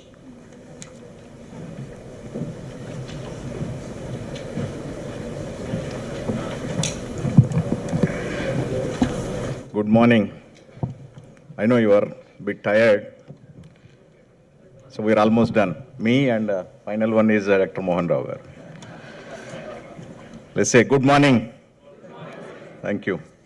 So dignitaries on the dais, and of course of the dais, very seniors are here, and all the participants, and particularly welcome you all for this conclave, and it's very relevant and very important, and also it is a necessity for us. This kind of conclave should be there. And congratulations to ASTC and also NASI Telangana chapter for organizing this event. And congratulations and thank you all of you for making this event here in this Hyderabad. So happy to see that respected teachers are here, science teachers in particular, and also journalist friends are here. And I think you are the most important. I think who you can make a difference and you can bring science to the society, and whatever we talked about title, that lab to society, I think you are responsible for, and you are going to make a big role in the future. I think I request all of you take it seriously. I think more than people who are on the stage talking about it, I think you are the people who can really make this impact in the society. We are taking all the lab to society. And I can give you one example. Shri Pallav Baglaji is here. He's a science journalist and communicator who really makes really good stories, because I connected with him when I was working in Jammu Kashmir. So there, you can also Google it and see there is something called Purple Revolution. So that's related to lavender oil cultivation. I think who made, Pallav Baglaji really made that very popular.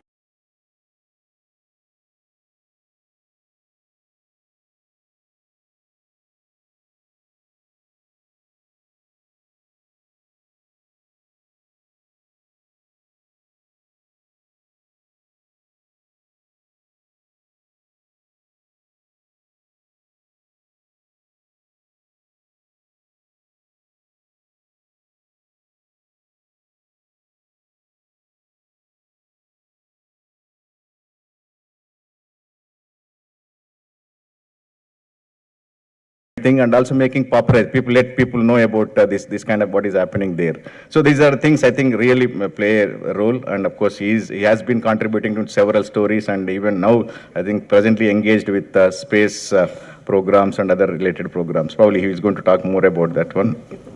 And Venkaya Naidu ji also told about local language. I think that is also important. I think we all should play a role and in educating people in local languages, whichever area you belong to. I think I can tell you that at this moment, again, our Nageshwar Rao also mentioned about this one. I think they played a major role. And again, even I used to read, sir, about your that Sunday magazine, that one. So I used to look for that Sunday's magazine. And I can tell you that I can tell you proudly that I am from Telugu medium.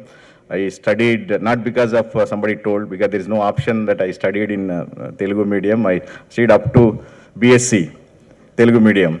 So I wanted to do MSc also in Telugu medium. It was no option. So that's where I think I had to switch it to English medium in MSc. So I think I agree that I think we should also, wherever possible, translate it to local languages and educate people so that people will understand better. So basics will be, I think, we can understand much better if you have your own mother tongue or local languages. I think these are some of the things we can educate people and take to the rural areas. since I am coming from IICT, little bit about IICT, so Indian Institute of Chemical Technology. This is one of the CSIR labs. We have 3 CSIR labs.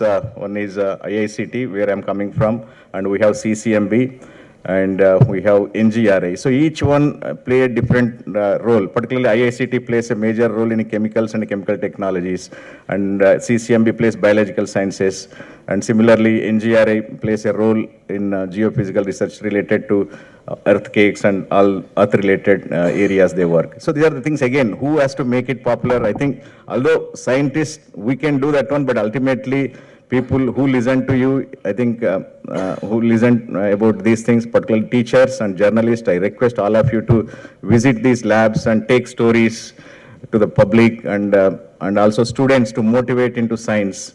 And I know, particularly in, I can tell, Telangana, Hyderabad, Telangana and Andhra Pradesh. So we are more towards professional courses like engineering or medical. But I think if you can influence people bringing into more into science, I think we need to play a role, particularly science teachers and also journalists also can play a role. Just to tell you a couple of things about IICT.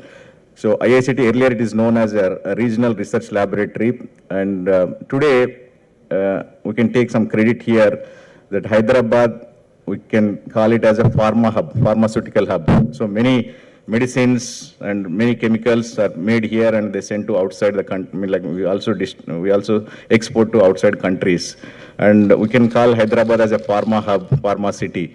I think IICT at that time RRL played a major role in making Hyderabad as a pharma city. Of course, along with the IDPL and Usman University and Central University, and recently NIPERS also playing a role. So these are again contributions. I think people should talk about some of these things. And similarly, I can tell you we have RBN Prasad Garu on our stage.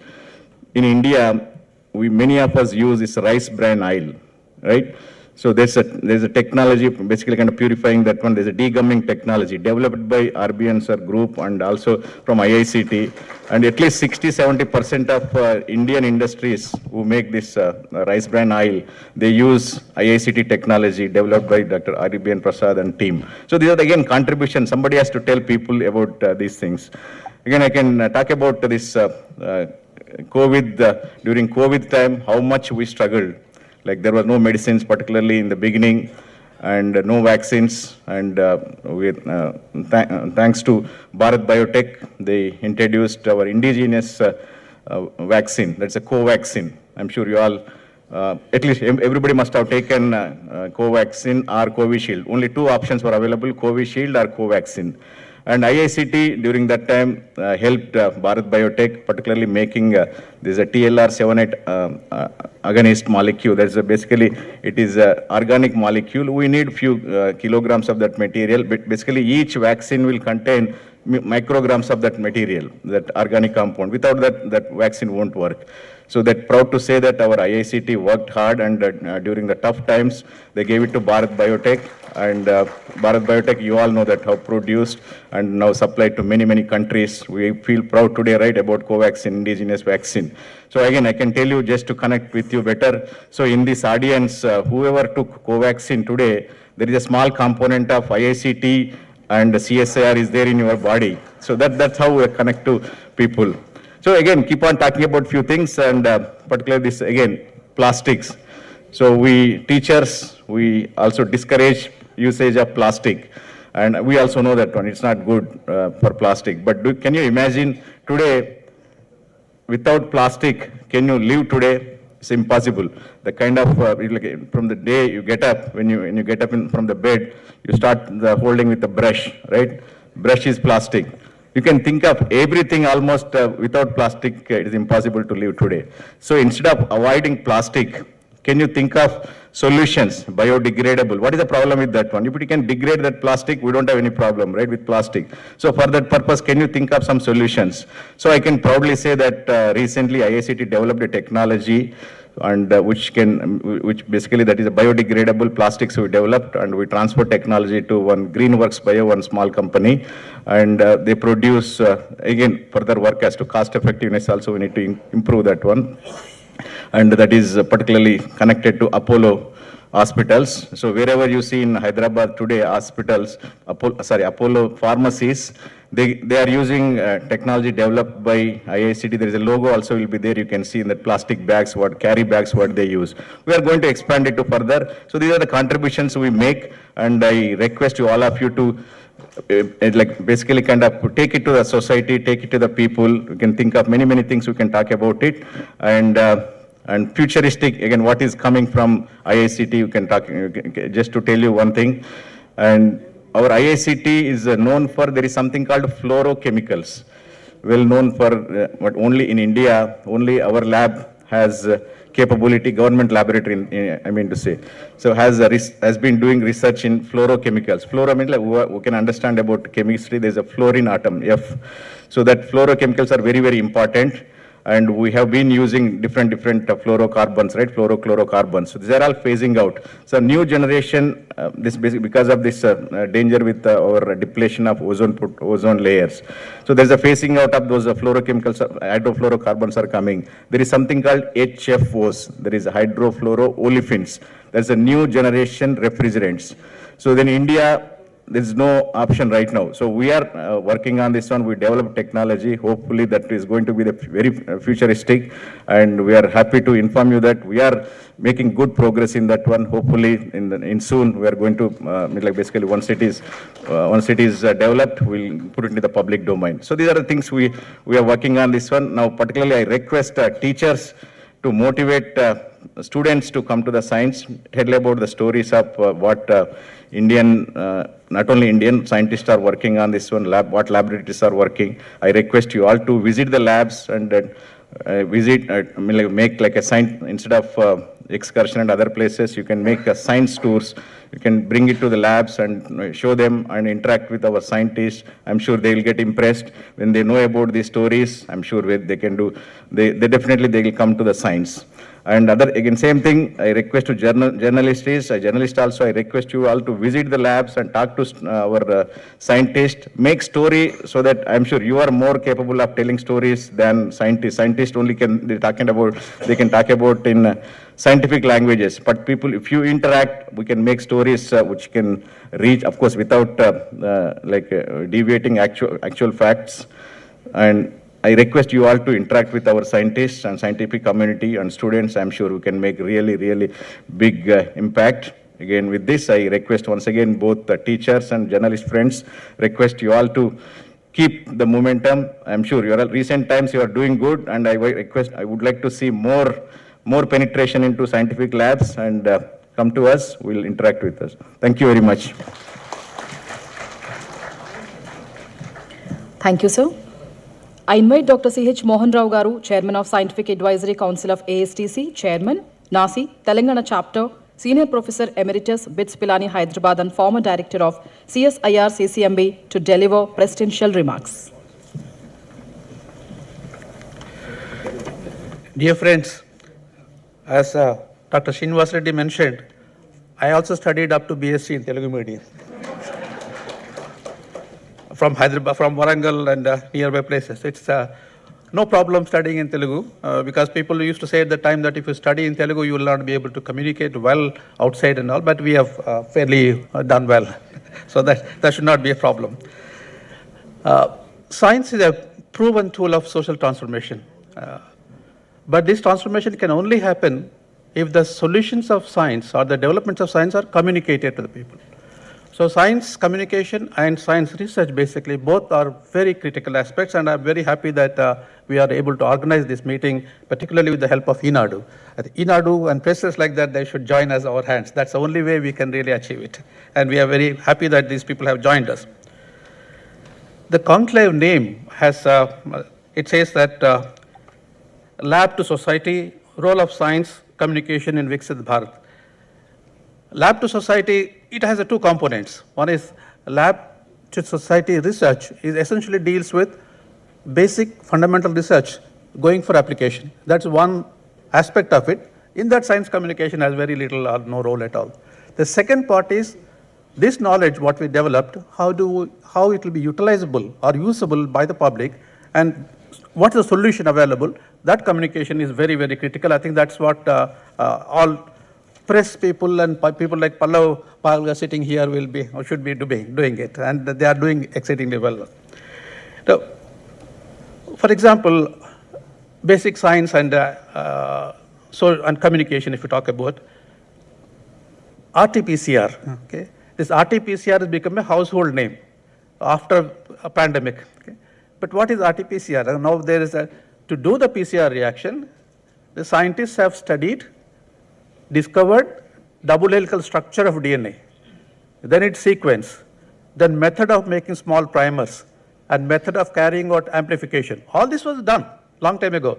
Nothing to do with the society, nothing to do with the public. It's just a science laboratory activity. But when the pandemic came in, when this is utilized by people and communicated over press, media, everywhere, everybody talked about it. Now every household knows RT-PCR, not only RT-PCR, they know CT values. And they can talk about CT value, high or low and everything. All this happened suddenly because of massive communication that really took place. It's very, very important.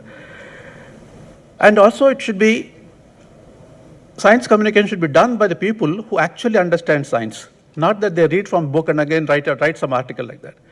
The reason is that half knowledge of misinformation is very, very dangerous. I'll give you one example. Several years ago, maybe I don't remember, maybe 15, 20 years ago, in Telangana region, one of the AIDS patient in a village, one of the AIDS patient was burnt alive. Was burnt alive in Telangana region, one of the AIDS patient. Why? Village people knew that AIDS is a very dangerous disease. This much communication has come to them. Science communication has reached them to tell that AIDS is extremely dangerous, this thing, and it can cause havoc. But they did not know that it doesn't cause havoc unless you invite it. By touching, by hand holding, or sitting near to that person, nothing happens. So this information was missing. So it means half knowledge is the one which killed a human being. So now we should be careful that what we are communicating is proper and correct, and the half knowledge should be avoided. And particularly after the WhatsApp came in, WhatsApp is really putting junk on the media. Everybody says everything. In 7 days total, you remove complete fat in body in 7 days. And in 10 days, your diabetes will go. Everybody puts everything nonsense in that, and there's nobody questions that. I think this kind of pseudoscience must be immediately stopped. So what we can do, all the science communicating people or ability, the people who can see the reason in that, logic in that, should immediately do the fact check. After checking the checking, it must be put back on the WhatsApp. All of you sitting here, 300 people sitting here, if all of you oppose WhatsApp statement, if somebody says in 7 days your fat is going to go out, then you check the fact and put it back on saying that this is nonsense. So if everybody keeps on telling it's nonsense, probably that will go. So I think this is one of the activity which you can take is when we see pseudoscience, let's oppose. At the same time, opposing pseudoscience is different from religion. Now, religion and science are very complicated aspects. Somehow, in our country, there is a belief, strong belief that they are binary. You can be religious or you can be scientific. You cannot be both. That's an unfortunate problem. That's not true at all. So you can communicate your science without touching the religious aspect. If you keep on saying that religion is not correct, this is not there, that people won't listen to at all. People care two hoots to you. So if you want to really communicate, don't touch about that religion. Only communicate science, whatever that's what's important. I think that we have to keep that in mind. And visual media plays actually a very significant role. Vision, whatever we see in place, it makes a massive difference. I'll tell you another example. CCMB developed long time ago Sabamasuri rice variety, new variety called blight-resistant variety. Okay? Blight is a disease which affects the rice fields, and then 30 to 40% of the yield will be gone if you don't take care of that. So the resistant variety was developed by CCMB. But who will use that variety? If you go and tell the village farmers that we have developed a variety, please use it, nobody cares. Nobody uses it because they are historically or traditionally whatever they are using, they will use that only. We tried to give them, but no one plays a role. Fortunately, we found one person with a 2 acres land, only 2 acres land, he agreed to use this seed, only 2 acres. that year when he put these seeds, when he planted this one, unfortunately or fortunately, that year bacterial blight affected the entire place. All the fields nearby become yellow and all lost, except this 2-acre field. This 2-acre field is only green. Because this 2-acre field is only green, you don't have to do any more communication. Next year, everybody comes and asks, please give us the seed. Okay. Now this visual communication is the best communication possible. Next year onwards, we kept on. We are producing that, and we distributed 10 kilos bags to people freely. So all this happens. So communication is very, very, very, very important. That we should keep in mind. And as I mentioned, science and religion are not binary. Let us keep that away. And first, science first is the one which we should be doing. And belief systems you should not really touch. That's not unnecessarily going to be belief systems. You just, if a superstition is there, we can oppose, but belief system we should not do. And sustainability is important. I think we are science communicators failed in communicating because sustainability issues are continuously growing. For example, we cannot raise the temperature of the globe more than certain degrees. So last several years ago, all the world people decided that this is our quota. We will not raise by so-and-so year. But we already crossed that. It means we did not do what we are supposed to be doing. So our communication of these goals are not communicated. Our planet Earth will not be usable for human beings' life if we continue to do this. So when will we learn this? When will we correct this? So climate change is very important. That has to be taken care of. And sustainability, so it means our communication systems have to still improve.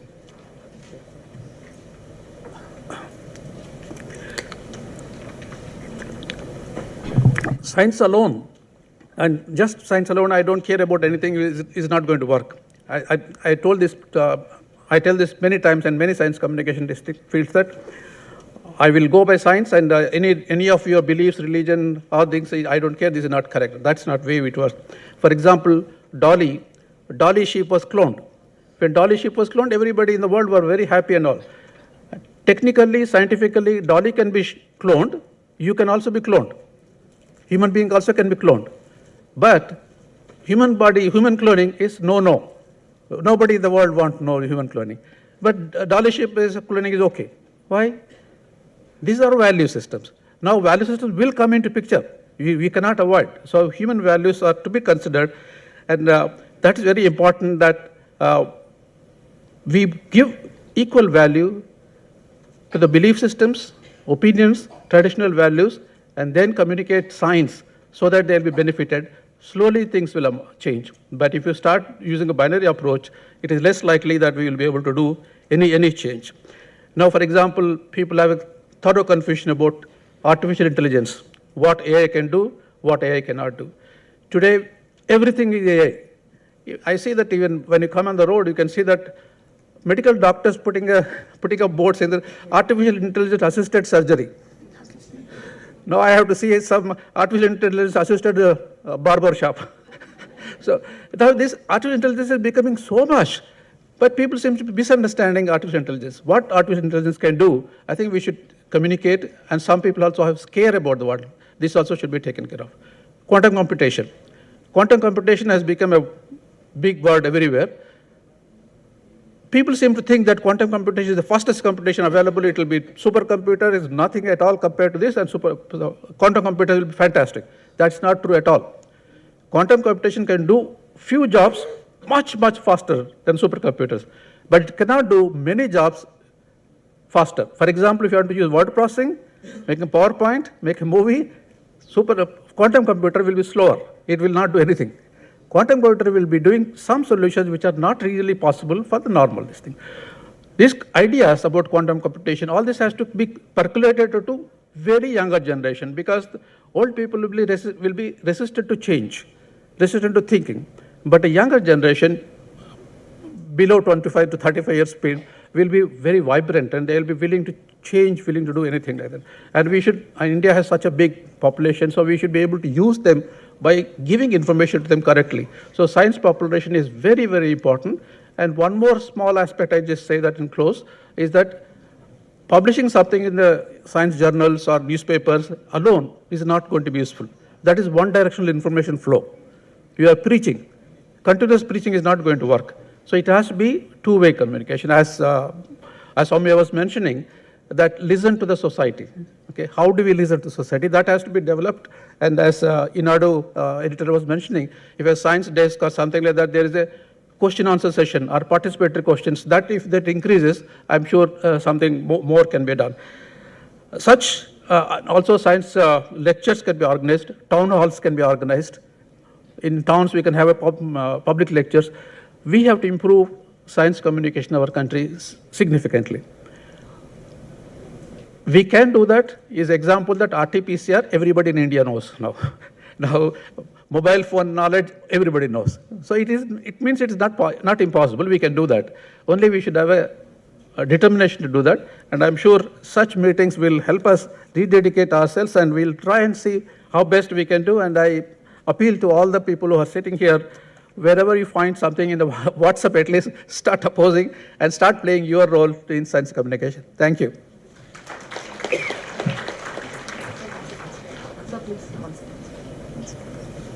So thank you, sir. We request guest of honor, Dr. Mohan Rao Garu, to present the mementos to all the dignitaries on the dais. Sir, please, mementos.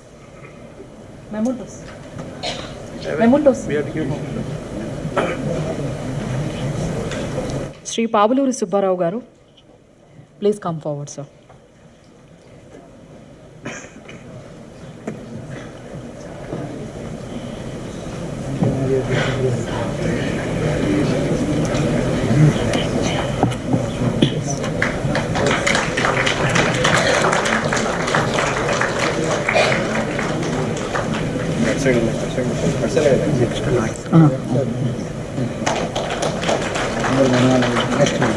Shri M. Nageshwar Rao Garu, sir, please come forward, sir. So please, sir. We are the host.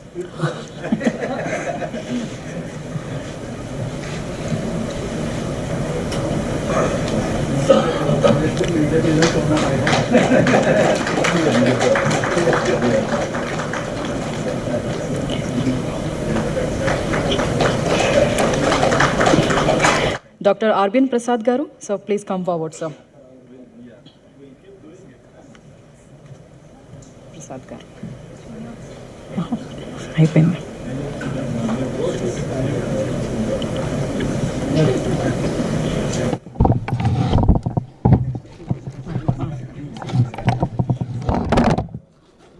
Okay. Dr. D. Srinivas Reddy Garu.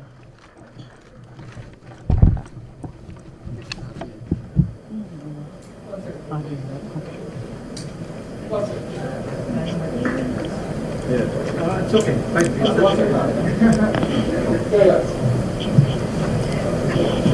Dr. Arbin Prasad Garu.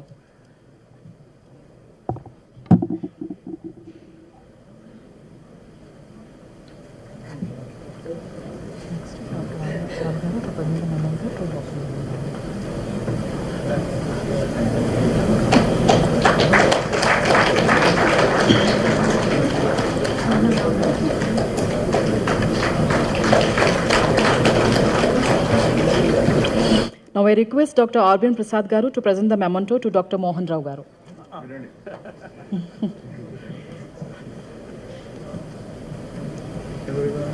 RBN Garu, Mohan Rao sir. Golaram next. అయిపోయింది sir అయిపోయింది. So next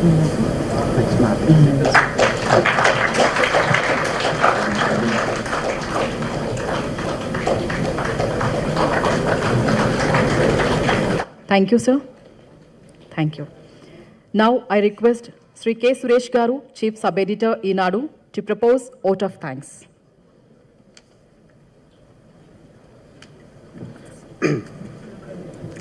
Esteemed dignitaries, distinguished guests, respected colleagues, and dear participants, it is both an honor and a privilege to propose the vote of thanks at the conclusion of this inauguration of the National Conclave on Science and Science Communication. Today's gathering has truly been a celebration of ideas, insights, and inspiration, reflecting our shared commitment to strengthening the bridge between science and society. We express our deepest gratitude to Sri Muppavarupu Venkaiah Naidu Garu, Honorable 13th Vice President of India, for gracing this conclave as guest of honor. Sir, your visionary address and your unwavering advocacy for science, education, and national development have profoundly enriched this occasion. Our heartfelt thanks to Dr. Soumya Swaminathan Madam, Chair, MS Swaminathan Research Foundation, for her insightful and inspiring message. We extend our sincere appreciation to our special guest, Sri M. Nageswara Garu, Editor Inadu, Dr. Paulur Subbarao Garu, CMD Anant Technologies, Dr. C.H. Mohan Rao Garu, Chairman, Scientific Advisory Council, ASTC, and Chairman of NASI Local Chapter, and Dr. D. Srinivas Reddy Garu, Director, CSR, IICT. Your presence and perspectives have added immense value to this conclave. A special word of gratitude to our patron, Sri C.H. Kiran, Chairman and Managing Director, Inadu Group, for his generous support and encouragement for this event. His commitment to public-centered communication and nation building has been instrumental in shaping this event. ASTC gratefully acknowledges Inadu for collaborating in hosting this conclave and for kindly arranging refreshments and lunch. Our special thanks to Professor D. Balasubramanian, Dr. Siddhartha, Shri Pallav Bagla, Dr. Tangaraj, and Dr. Venkat Mohan for graciously accepting ASTC felicitations. We thank Dr. D. Raghunath Rao, Dr. D. Leela, and Dr. Kalachand Sain for authoring the highly informative ASTC communication booklets on cancer and gas hydrates. We extend our sincere appreciation to the esteemed chairpersons, speakers, and panelists of all sessions. We sincerely thank Director Dr. Mrutyunjay Reddy, Secretary Dr. Shyam Kotari, Administrative Officer, and the technical staff of Birla Science Center for permitting to hold this beautiful auditorium and associated facilities. Our grateful thanks to Dr. RBN Prasad Garu, Honorary President of ASTC, whose leadership has been instrumental in organizing this event. Our sincere thanks to CSR IICT, ARCI, NRCSE, Marico Industries Limited, Gemini Edibles and Fats Limited, Aditya Scientific, Smart Lab Tech Private Limited, Vinayaka Oils and Fats Limited, Educational Enterprises, Lavin Laboratories, and Mayur Crystal Lights for their valuable support to this conclave. We thank print and digital media for covering the event. We gratefully acknowledge the SAC of ASTC, honorary fellows and fellows of ASTC, senior faculty from universities, scientists, and national laboratories and industries, registered delegates, researchers, science teachers, communicators, students, and enthusiasts. Your enthusiastic participation has given this conclave its true purpose and energy. Our special thanks to Mrs. Swapna Priya for wonderfully conducting today's inaugural function. Finally, we thank everyone who contributed directly or indirectly in ways big and small to the success of this event. As we conclude, let us carry forward the spirit of collaboration and clarity and that define today's deliberations. May we continue to communicate science with integrity, empathy, and deep sense of national responsibility. Thank you all once again. We look forward to meeting you in future editions of this national endeavor. Jai Hind. Thank you, sir. May I request everyone to kindly rise for the national anthem, Jana Gana Mana.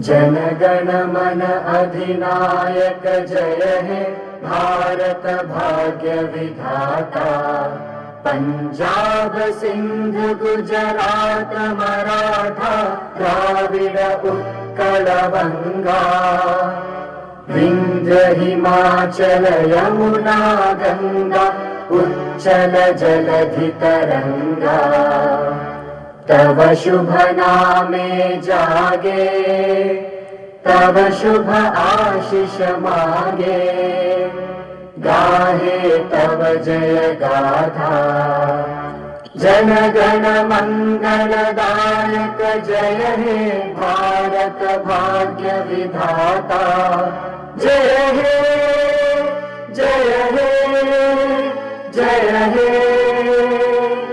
जय जय जय जय हे Thank you. Thank you all for your gracious presence. Please join us for coffee break arranged adjacent area to the auditorium.